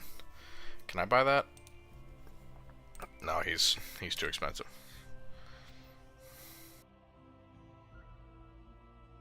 Yeah, the Gangut is not a terrible ship. It's just a bit of a mess overall. We're gonna grab some scouts and archers. Nice little unit of them at the back. 15 green kobolds. I'm gonna go up here. I need more gemstones. Standard configuration to work like a superstar's longer range basilisk. Yeah, no, it still will. Here's the thing, bud. The AdMech modification to it that would make it longer range would be just giving it rocket-propelled artillery. So just Urka. It would just be increased range artillery, which you can do with the Medusa. We already know that people can do that with the Earthshaker and the Demolisher. Creating a version of that for the Medusa is not only something the AdMech would do, it's something that they could very easily just do out of hand. Making an ammunition type that is, you know, slightly rocket-assisted or rocket-propelled, or even just like plus P ammunition to give it that much longer range works perfectly well. And I mean, do you really have to worry about accuracy when you're flinging around a 210 millimeter shell? Not really. It's not that much of a problem. Alright, we got... Oh my goodness. Yeah. It's Soviet and it floats, so it's awful by default. Well... yeah, you're kind of right.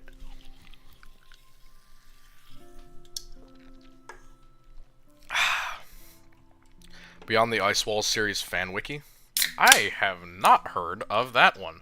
Beyond the Ice Walls, that twigs something in my brain, but I don't remember what it was. Bring me up to speed if you could, because I have not heard of that one. No. All right, we're gonna rely on our dragons to do the defensive work here. Do do do do do do. All right, we need more stuff at this city. Cobalt Chieftain, nice. And I'm gonna grab here. Nice. I have no idea. I have never heard of it. If it's flat Earth stuff, I do not know about it. Kuznetsov, yeah, the Kuznetsov and the, oh my god. Yeah, didn't the Admiral Kuznetsov get sunk, in the Black Sea? Didn't that happen recently? Well, not recently, but didn't that happen at some point in the near past? Oh man, okay. I'm gonna have him go and collect units. This is the unfortunate part about these maps. I'm playing on the smallest map, and I'm still having a hard time walking around. Oh, the Agartha flat Earth thing. That's what you're talking about. No, I have not heard of that.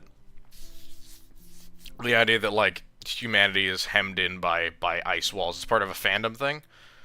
Well, I mean, obviously, other than the actual conspiracy theory, there's also a fandom related to it. Cool. Sounds nice. Cursed machine that still floats. Oh, yeah, sorry, Moskva. Yeah, because the Kuznetsov is that shitty little cruiser carrier, and the Moskva was that absolute nightmare that they called a flagship. More like flagship. Sorry. Planet more like snowmen. Huh. Cool. Chinese bought one of that class carrier and fixed it. Yeah, didn't the South Koreans also buy one and made it into a hotel? Or maybe it was India. Like, one of them bought one of the Russian aircraft carriers made during the Cold War, and they turned it into a floating hotel. which is based, very based. But yeah, the Chinese have their own problem with their carriers, and also apparently with a certain destroyer. Somebody else, maybe it was North Korea, who dropped a destroyer into the water and it just fell over. But either way, Southeast Asia is not having a great time trying to revamp their navy at the moment. Hmm.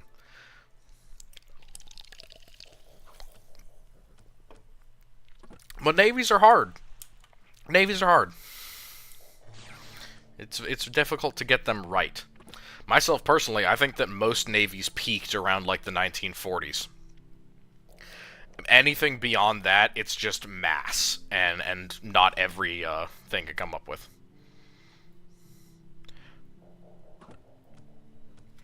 Let me look it up. I will find what you are referring to. Similar range. Well, let me get a relative reference. Medusa siege gun. Do. Range.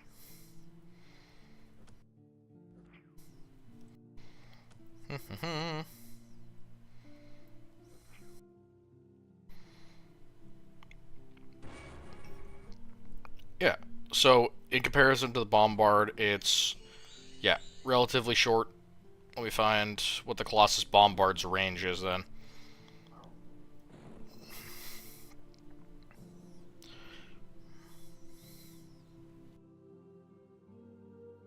Not having the same range as the Earthshaker, the mortar makes up for it in sheer firepower. Yeah, well, you could use the Colossus Siege Mortar instead. That would have the same effect while being, I guess, slightly lower caliber. Or, well, yeah. See, it doesn't say what the range on the Colossus Bombard is. So saying it's slightly shorter than the Earthshaker cannon, and then saying that the 21 centimeter Morzer, the support gun, is slightly shorter than that, or has a short range compared to that, the Earthshaker cannon can still fire like 15 kilometers. So half of that is like 7, and then a little bit less than that is 6. 6 kilometers. If you had rocket assisted, you could theoretically push that out probably to 8 kilometers, making it a little bit over half the range of the Earthshaker. This is not designed, I would assume, to be a hyper long range gun. It's not a space gun. I mean, you could say that that is the case, but I think that having it have roughly an 8 to 10 kilometer range is acceptable. What do you think, Tuna? 8 to 10 sounds reasonable to me.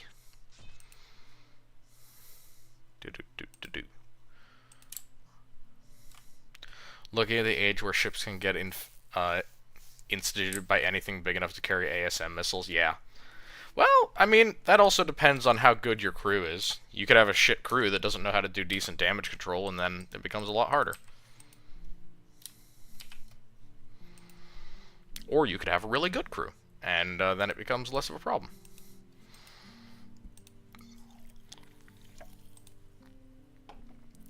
White Harbor. There it is. Okay,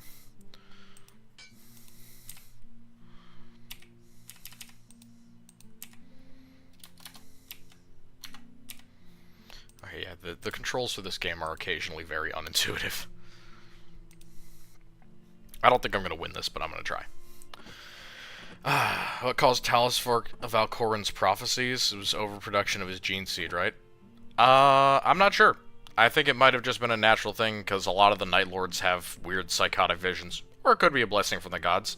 I don't know if there was a specific reason given, but I don't really remember. It was a while ago since I read the first 2 books. Do you think a supranational confederation like the EU, but on a national scale on a global scale is possible? No. The EU already doesn't function as well as we thought it would, or as anyone really would like it to, so I think putting that on a global scale would be asking for disaster. Or at least extreme, extreme frustration from everyone involved, until eventually somebody's going to take matters into their own hands and it's going to be an issue for everyone. So, no, I don't think that that's going to happen. I don't think that's very safe. as a concept to like try and pitch to the international community. Because think about it like this: if you are in a room with two people, and both of you are talking about a charged, emotional, political subject, one of you might not say something very inflammatory because you don't want to make the other person upset because you're in a room alone together. And maybe you like this person, maybe you don't, but for whatever reason, in the international politics stage, you don't want to be too inflammatory. However, if I put you into a room with 30 people, or even with 5 people, you and me arguing about something is now not just an argument between you and me where we can be conscientious and reasonable and not want to upset each other. Now it's a popularity and an optics contest between you, me, and everyone else in the room for that we can pick sides and decide who is on the moral high or low ground. It's wrong, but as humans are often naturally tribalistic, it becomes very difficult when we get into large groups for us to decide, hey, we need to be conscientious and be reasonable around other people, because popularity, ego, personal goals, personal agendas, and people who like to start things for fun. You know, there are aggressor nations who do nothing but start shit. North Korea is often a great example. Another great example would be Iran. But yeah, individual nations that tend to just enjoy starting shit. In addition to the fact that whenever you get any large group of people together to talk about emotionally charged issues, they will disagree and make problems. So no, I don't think a global EU-style confederation would happen. I do believe that at some point in the future there will be some sort of planetary or global dominance battle that results in something similar to what you're describing, but a voluntary coalition that functioned the way the EU does, I'd say that's very unlikely. Cool idea, though.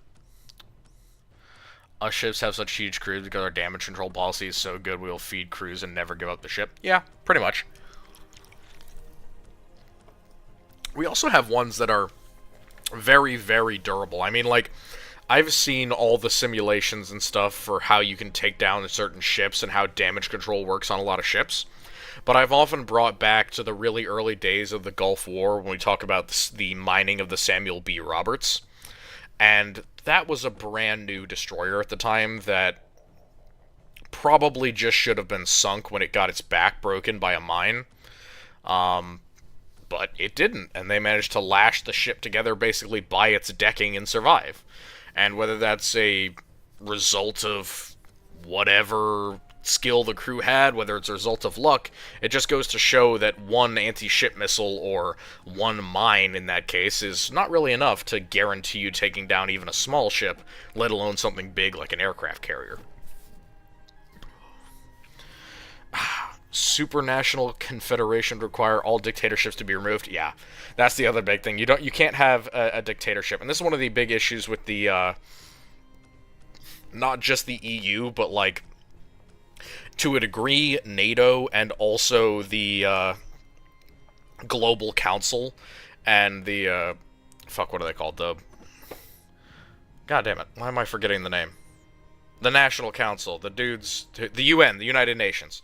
Yeah, one of the issues with the United Nations is that they have people in there who are just unbelievable theocrats or dictators, and they don't represent a good actor in terms of their country, so they can't really genuinely interact with a conversation on compromise or on the greater good of society or mankind as a whole, because that's not a concern for them. They have not just vested interests, but public interests that are against the stated goal of the group.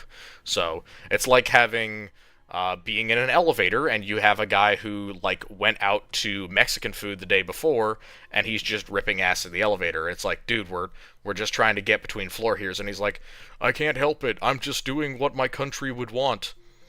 It's difficult. A tier system for membership? Oh my goodness. Oh my goodness. A tier system for membership. That would piss so many people off. That would go straight from conscientious, reasonable discussion to why am I a tier 3 nation so fucking fast? Oh my god. That would become so, yeah, literally World War speedrun, just Just how can we piss off the maximum number of nations at the same time? We give them a tier list of what level of government they're allowed to affect.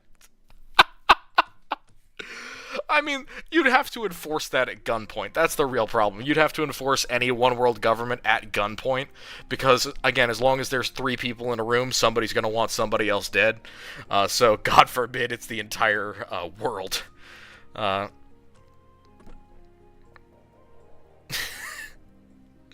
yeah, if you want a one world government, you've got to do it with a gun to somebody's head because there's no way that everyone's getting an agreement with that. Yeah, no, I'm not against the idea. I'm just saying the way that you said it, it was very funny. You're like, what if we tier listed the nations? I'm like, that is the most democratic shit. And yeah, in theory, that would work. You know, people who are bad actors, who we know aren't going to work well, they don't get as many votes or as much representation. Problem, they would then have a problem with that, and you would need to force them to participate at their limited level. It's the other thing where we kicked Russia out of the G7 security council or whatever the hell, because they're no longer a benefit to international security after starting an aggressive war in Ukraine. You've kind of defeated the point of the movement if you say you are a tier 3 nation with less representation and we're forcing you to come to the meetings for the one world government anyway. It would be very difficult to enforce. It's going to be really funny to learn in history books if there are any left to read it. Yeah, I am a big history buff, so I can understand that. Countries tiered from first to third world. It's really not a tier system. I mean, that only came about really, really late to early in the 20th century. Early in the 21st century, rather. And late in the 20th century. And it's still debated, and honestly, it's disregarded by most actual scholars and historians today, because not only is it, abhorrent to a degree, because, of course, you're classifying people and governments as inferior to others, which is wrong, but it's also not effective. What qualifies a place as a third world country? You realize that China still considers itself a developing country and still gets loans from the IMF? India has nearly the same thing for years and years. They both have fucking space programs, guys. There are third world nations by the definition of the one world UN government that have space programs and fully developed nuclear militaries. Determining something as third world, first world, and second world is totally pointless unless you're willing to slap a very, very derisive label on a lot of different countries. So, difficult thing to do. Sorry, back to what Gun Tuna was saying. I gotta take a drink. Designed to bombard stuff from extreme range. This in mind, it can't even match Earthshakers in range. They can fire at you with impunity. Doesn't fit the role. Well, how many of your enemies actually have Earthshakers? See, here's the thing. If you want a long-range bombardment weapon, you don't need it to be an over-the-horizon weapon. You just need it to be able to shoot things from a decent distance away from small arms fire. You don't have any random small arms or even heavy weapons that can easily reach out to 6,000 meters. That's really far. So unless your enemy has the super heavy long-range artillery, which even wall guns, even though they use the Earthshaker platform, they can't reach out to the same ranges as the Earthshaker. The Earthshaker is unique and particularly powerful because it has that incredibly long range. And even that, it has to use special assisted rounds. So no, you're not getting it wrong, but you're kind of overestimating the quantity and the number of Earthshaker cannons that are in general use within the 41st millennium. So don't use the Earthshaker as your barometer for what artillery range is in 40k. That's what I would counsel you against, Gun Tuna. Don't assume that the Earthshaker is the number by which you should judge most artillery, because it is a very, very powerful, and while not unique, definitely specialty Imperial Guard weapon. They are relatively common in their shorter variety, but those shorter varieties can't shoot out nearly as far as the militarized one. So the short wall guns, the ones that I always talked about for defending hives, those are significantly more limited in range than a true, genuine Earthshaker that the Imperial Guard would use. And outside of the Imperial Guard, you're not going to find Earthshakers in a lot of locations. So yeah, don't use that as your barometer. Use like more standard artillery, like 100 millimeter, 105 millimeter, 120 millimeter short guns and howitzers. Those are more where you're thinking in terms of artillery. And even if you think about something that has 6,000 meters of range, you're still going to be able to outrange a lot of those guns because a lot of them are infantry mobile, aka they're like on a split trail, so they're going to be a little bit more limited in their range and their ability to move in comparison to your mobile artillery piece, which if you don't want to have just one of them, if you want to have a group of them, which you seem to imply that these would be in squads of like 5 or something, I think that's perfectly reasonable to have them with that limitation in range. And again, it's 8 kilometers. That's pretty significant. It's not infinite range, but it's also not nothing. What is the Imperial standard ranged weapon? Yeah, you're used to higher standards. That's okay. It depends. What is the standard ranged weapon of the Imperium of Man in terms of artillery support? The answer is the 8 centimeter or 6 centimeter mortar, which, if I remember right, has a range that probably tops out at about a quarter to a third of that. Let me look that up. Let me look up 8 centimeter mortar because that's the average. Da, da, da, da. The range for the average infantry mortar, which is the average artillery, is around 2.4 kilometers, so 2.5 kilometers. That's the average for the infantry standard. Like, if I was to go to any Imperial Guard regiment and be like, hey, where is your integrated fire support? They'd pull out a bunch of mortar tubes and be like, this fires about 2.5 kilometers. Now, if you want to talk about guns that would be on, like, a hive structure, or something of that nature, he's going to get some. He's going to do some research, I'm sure. Or not. I don't know. I'm just spitballing. I got ideas. I just don't like the idea of having a unique gun for a unique weapon. That kind of seems to defeat the point of the AdMech and their whole obsession with making things good and efficient and capable. But maybe not. I might be wrong. Could be wrong. Off and am.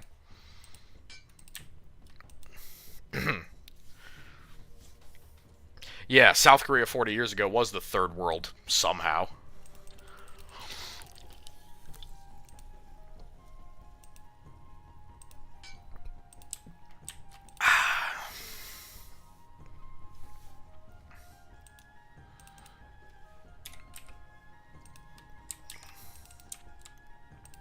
Because what I was thinking is if this is something that the Ordo Reductor uses, they're going to want to use it on the standard things that the Ordo Reductor would probably be fighting, which is hive defenses.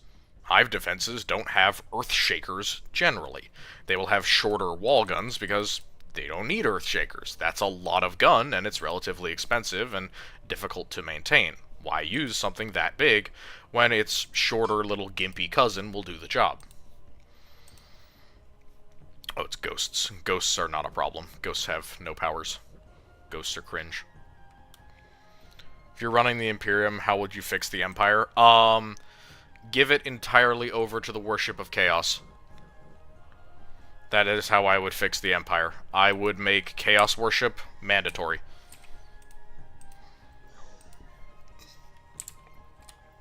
Yeah. There is no God Emperor. There is just whatever god I decide there is. Probably Nurgle, to be honest.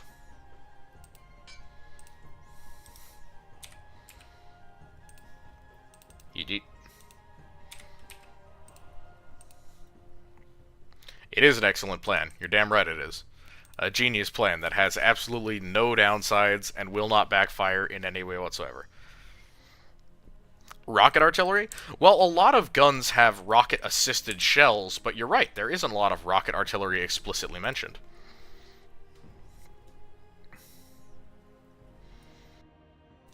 Well, yeah, I mean, the Chaos Gods do be insidious, and there are a lot of ways to get people on the right path, as it were.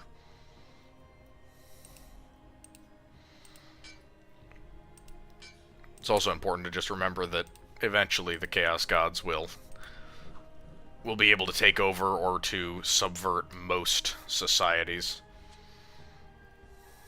Just with time, it'll happen.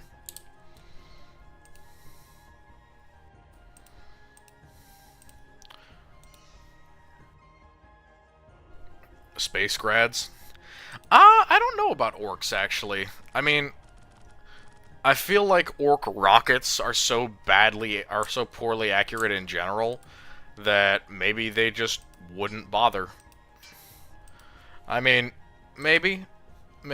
It's possible. But I often think about the orcs and actually having artillery, because generally they don't. They like to mount their stuff so that it can go fast. So, I don't know if they would actually go to the trouble of developing a grad or something like that. I think from ships and aircraft, it would make more sense that they have a lot of missiles. That would make sense to me.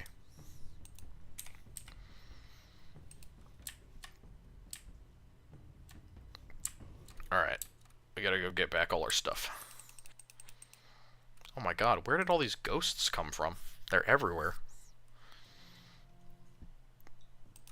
Interestingly enough, the Eldar use a lot of rockets. And missiles.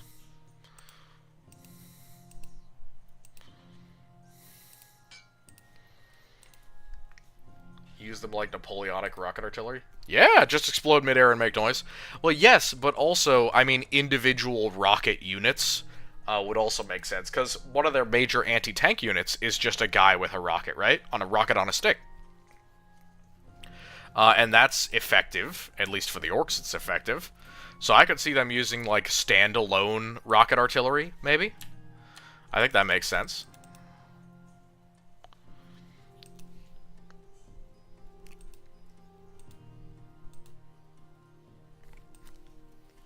But having an organized, like, set-up static artillery piece that was using rockets, that doesn't sound very orcish to me. But then again, who knows? I could see the evil sons doing that, maybe. What does this dragon have? Is that a necklace? Oh my god, necklace of the Winter Queen. Cool.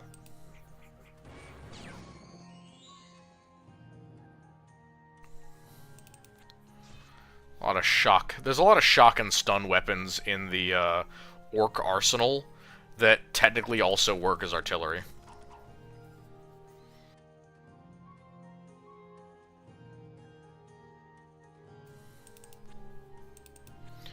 Dispossessed spirits are everywhere. They are rough. I do not like these things. Because they're just, you can't really get rid of them.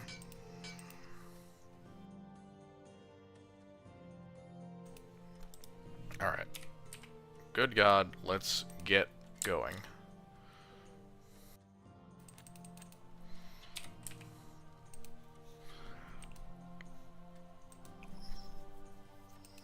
Somebody must open a gate to hell.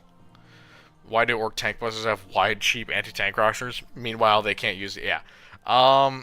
Yeah, we do need more Space Panzerfaust. I think the only legitimate reason as to why cheap anti-tank rockets are not as common as they should be is, one, because there are examples from books where it does happen, like Gaunt's Ghosts. They have the tread feathers, which are basically like a tube law, or like a tubed rocket launcher, which works fine. But I think the main issue is the idea that it's disposable. The Imperium, for some reason, doesn't like that. That would be my only, like, legitimate reasoning as to why they are not more common, because they really should be. There should be a lot more disposable anti-tank weapons in the Imperium, and yet there aren't.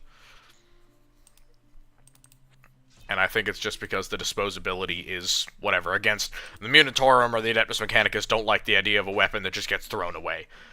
Whether because the technology could be used by someone else, I mean, you could just kill the guy and use it anyway, or because it gives certain forces the ability to use a cheap anti-tank weapon against them. Oh, cool. Gene seed is so overproducing that it causes the Marine to get a whiff to the...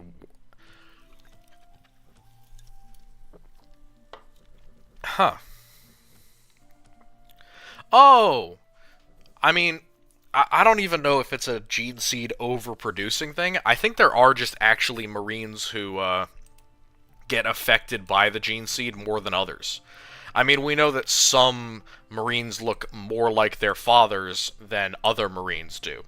And they attribute that to a whole host of different things, but yeah, having the gene seed essentially be expressing itself more actively in the case of some than others, I could see that. That makes sense to me. Yeah, exactly. RPG 7. Like that should be everywhere. No, there's no excuse in my mind as to why the RPG 7 is not very common in 40k.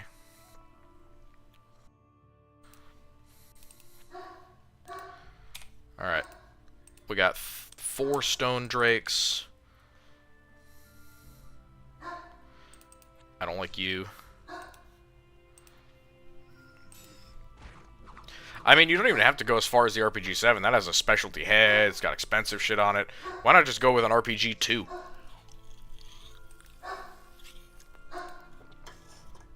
That'll do in a Chimera and take care of a lot of other vehicles as well.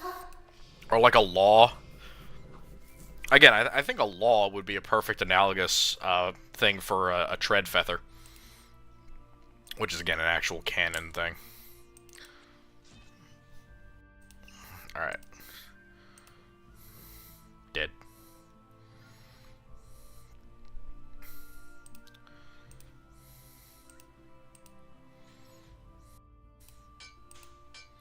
Okay, and blue kobolds. Look at this giant blob of kobold. Alright.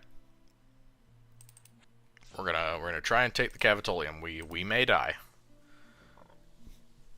There are a lot of us, but let's be honest. How many times has that mattered for actual kobolds? I also assume that these are Paladins of El. No, they are Templars, which is just as bad, but slightly more reasonable.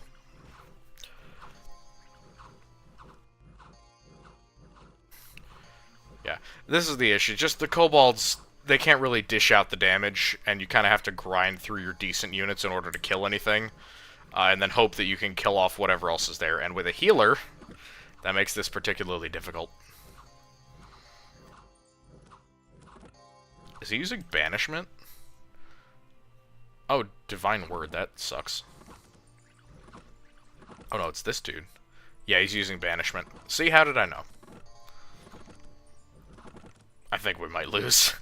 That whole army devoured by a single unit of cheapo Templars and pikemen. Or halberdiers. I mean, I guess the 3 wizards had a lot to do with it, but I hope I can shoot them all to death. That would be good if we got lucky. Come on, boys. Do it.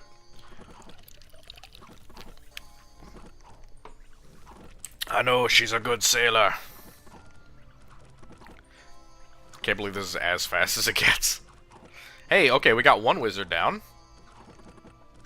Perhaps this dude is taking it. He's lost 1 eye and the other one, so he's completely blind, and he's still fighting. King of Bohemia over here. There we go. Get them, boys. They're on the run. They're on the run. Get them. Get them. Woo! Let's go. Actual victory. Actual victory. Boots of the Swamp. I am shocked that we survived that.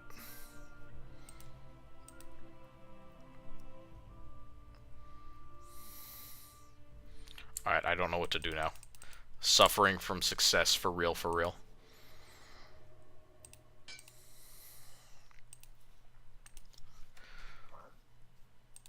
On the bad side, they see the Eye of Terror anywhere at all times. On the good side, after losing a bunch of Marines to corruption, they managed to stabilize them, and now they can use the Eye to navigate. Yeah, see, that's another fucking thing. People always talk about how Chaos would use the Astronomicon to navigate. They don't need to. They can use the Eye. The Eye is just as constant in the warp as the Astronomicon is. So I have no reason why that would not be the case. But yeah, that's a cool idea. I like that. Cobalt Chief. Stone Drake.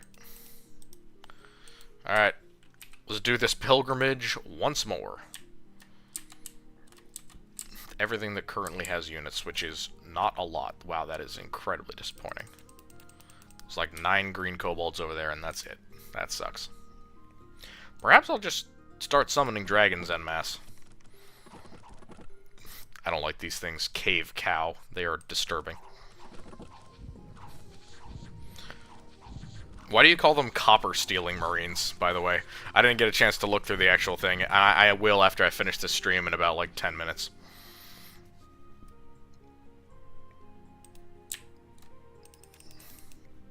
Are they, like, thieves? Something like that? Kind of like, the meme about the Blood Ravens, whether or not that's actually true. Again, how true it is versus how much of it is just memery, I'm not exactly sure, and I'm not exactly looking to find out, because I don't want to be that disappointed in my own, fandom. I'd hate to think that the entirety of it was just fake, but I'd also hate to learn that it wasn't a meme at all, and they were being dead serious when they say that they just steal shit. Because that's some scumbag behavior that I don't know how they would get away with for a long period of time. Alright.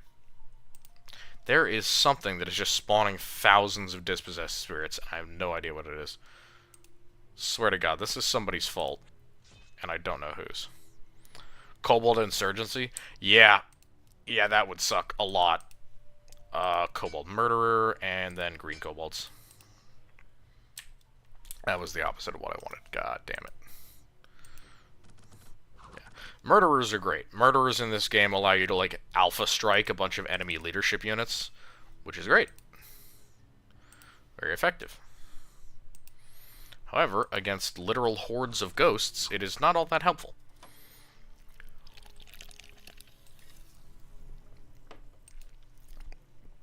This is some actual bullshit. No units, no units. Cheapo units. Where is this? Crow Piers. Oh my god. Did I leave like 20 guys there? Alright, hold up. We're gonna get a Kobold Chief. We're gonna quickly move him with all of these guys down to here, grab them, and then move back up. There we go. Reasonable. Yeah. Relics that they shouldn't from other chapters and even Chaos Warbands. Yeah, see, that was what I had heard. That was like, it's something like that where it's like half memery, half legit. But in either case, I found it interesting how well it had caught on, even if it was partially a meme. Halberdiers. Yeah. What's your thoughts on neoliberalism? That is a weird question. Why do you ask? That's a dangerous question. Why do you ask? I should not be talking about my politics at all. So you've drawn me now towards 2 different political questions, and now you're starting to worry me. Why are you asking about my thoughts on neoliberalism? I feel like I shouldn't answer that question. Why do you ask? Forgebreaker? Oh, they had Forgebreaker? That is hilarious. They definitely shouldn't have that. However, to be honest, is anyone using it? I'm kidding.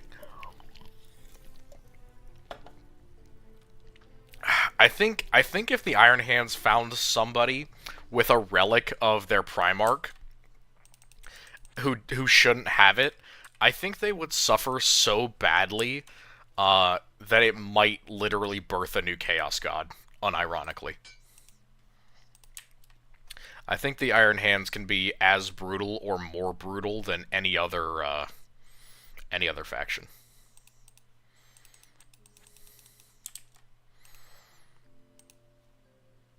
Alright. Had to destroy some Archaeotech to save themselves, now the Mechanicus, has charged on their shit list. Overcharge them triple for basic services. Huh. Well, I mean, that would get... Oh, yeah, that would get me to steal. I could understand that. Y'all give me about, like, 2 seconds. I'm going to be right back. And I will come back to ask you questions.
Alrighty.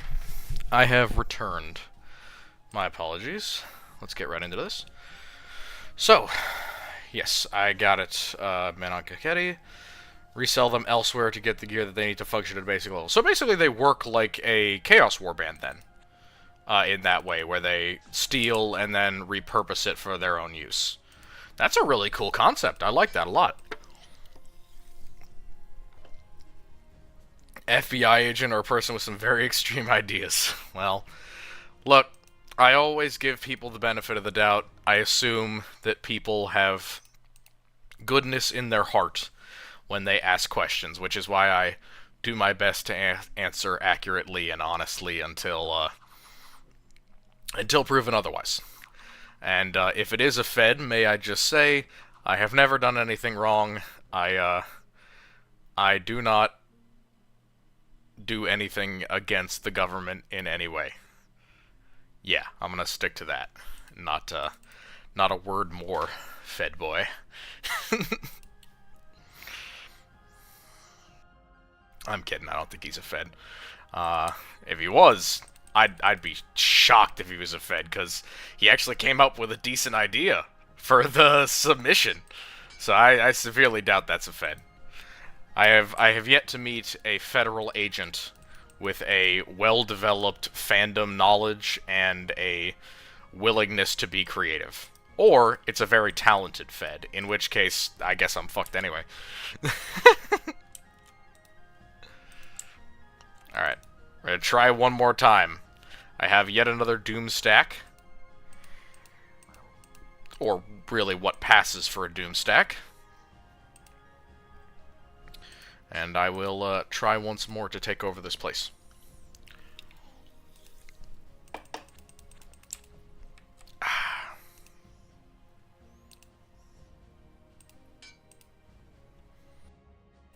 We got like 40-something units. Should be good. Hopefully. I really hope. I have hope and belief in my heart of hearts.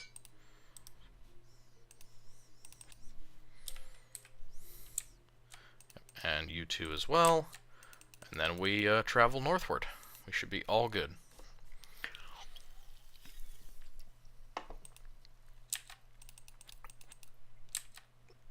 I think we're gonna stay... Oh wait, no, I can take this cave from them.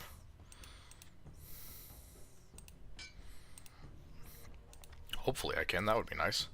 Oh, look at this thing! These are cool. See, where the cows are gross and disgusting, these are cool. The cave grub.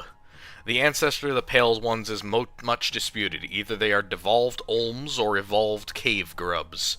Those of us who believe the pale ones are conscious and have will would place them as the first category. Cave grubs resemble grubs found in dirt all over Elysium, only bigger. They are adorable. Did he just stab himself? Cavern white. What the fuck? Oh, he's got a glaive. Cool, I guess. Oh, these are undead. I have never seen these guys. Geomantic necromancy. Cool.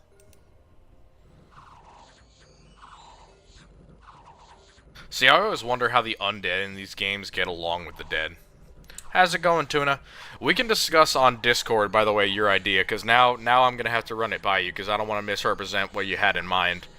And I will comb through it later, and DM me, Tuna, and we will talk about that before I make the video, okay?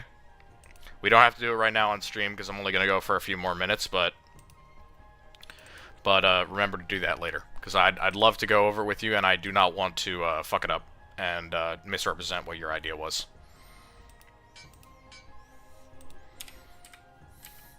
I think I need more men, sadly. Technically I don't. I can just go here and take these. Because I already took this area, and now I can just take it again. Oh, the witch has been eliminated.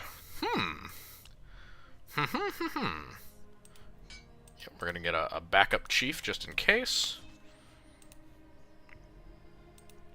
Oh, it's gonna take a couple of days. Don't get too excited. You guys have been great, and you got us to the 500 mark, but I have other stuff to do. I still have to do that video on the Mechanicus infighting. I have to do a wrap-up for Lugnum. I have to start our next campaign, and that'll probably, somewhere within there. Yeah, you have a good one. I'm gonna go in a little bit, but yeah. That will probably be within the next couple of weeks. I will get that, creativity thing done, and we'll be able to legitimately have this with everybody's homebrew, stuff. But yeah, right now, as it stands, I have about... I think I have 10 maybe ideas, maybe 11. And I'm sure that'll rise by at least 1 or 2, so it's gonna be a long video. Maybe I'll even get to make a part 1, part 2 of it. Either way, it'll be pretty solid. I'm very excited to see how it turns out. It's gonna end up a lot like the unit reviews that I've already done for Warhammer Fantasy.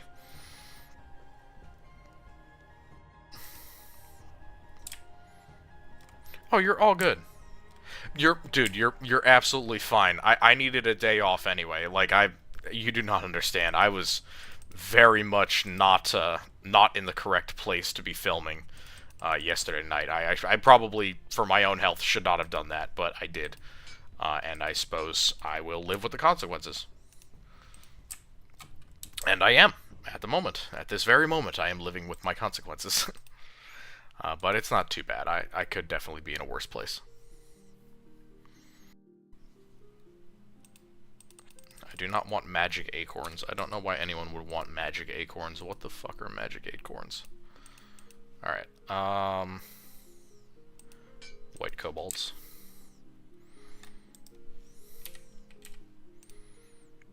Yeah, get fucked, nerd. I'm taking your shit. A ship video? Thank you, I appreciate it. This is... What the fuck is this item? Bottle of children's tears. What are you, a congressman? Witchery +1 and troll magic +1. That is of zero use whatsoever, other than being absolutely hilarious. Children's tears in a bottle is a magic item. Thank you, Illwinter. Very cool. Admech incense? No! No, that's awful. Don't Admech incense the children's tears. Oh, that's fucked. That's fucked up. Yeah, I don't know. I couldn't tell you. That's weird. I don't think that's Admech. I hope that's not Admech incense. Oh, man. Whew. Maybe we do need a visit from the feds. Oh. Oh, goodness. Y'all are silly. Y'all are silly, trying to get me in trouble.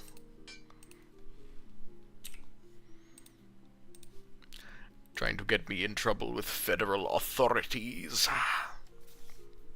If I had to drop any 40k weapon into the modern day, what would you drop and sell to Earth? Plasma guns, 100%. Oh, no, not plasma guns. Las guns. Dude, las guns in the modern day... Las guns in the modern day would be fucking awesome. Like, I don't even care how ridiculous and unnecessary they are.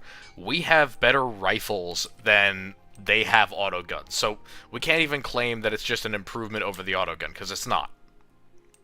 But the fact that we have the fact that it would be an actual, like, ionized gas laser that worked correctly, and we could use that as a base, we would be at space magic in such a fucking short period of time. We would be so Gucci. I don't want virus bombs. Dude, you want virus bombs? One fuck up, we're all dead. You like an accelerationist? You want to just remove the human race entirely? I don't know, man. Virus bombs... No. And for phosphor weapons, we basically already have those, don't we? I mean, we have plenty of white phosphorus weapons. Thousands of them. Millions, in fact. So, I don't see why that would be a priority. But hey, that's just me. You asked the question, so I'm not gonna... I will not judge you for your choice. Merely point out why I think that might be a little bit unnecessary. Maybe servitors. Oh, that would be another one. Servitors from 40K. The technology to attach the human brain to a computer would be super cool, unethical, and probably illegal immediately, but still cool. And it would give us the ability to do a lot of different things, like, well, more specifically, it would give us the ability to have more accurate, like, surgeries and capabilities with the human brain. And, you know, I'm all for better brain surgery. There's nothing wrong with that.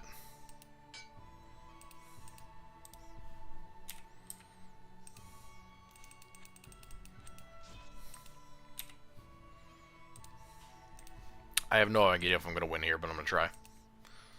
I think I'm going to win. I think I'm okay here. Oh, crossbowmen suck.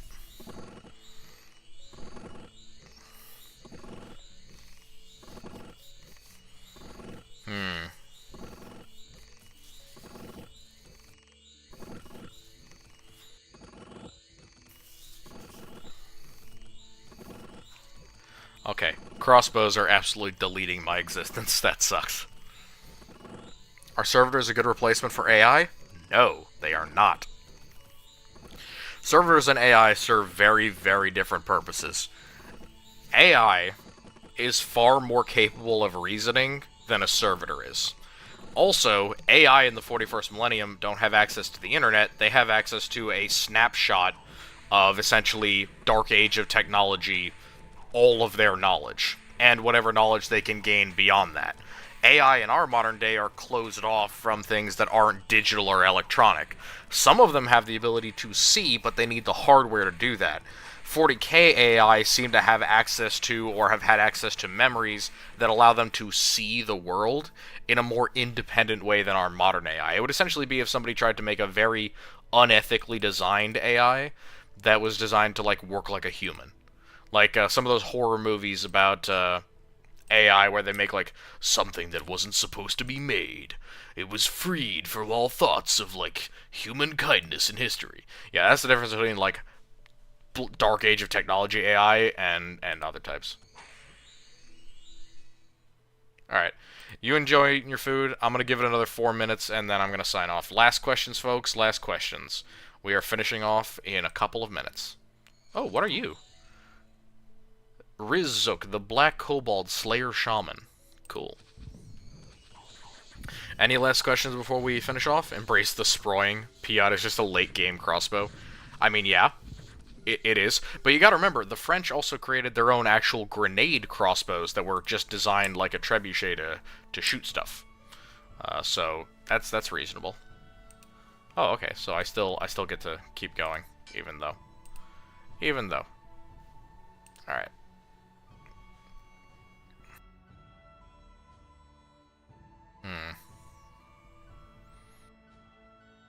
What the hell is going on? We got all these meteors and stuff flying down. It's an absolute nightmare.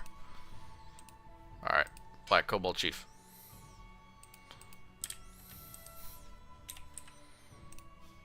I'm gonna rebuild our army from scratch, I guess.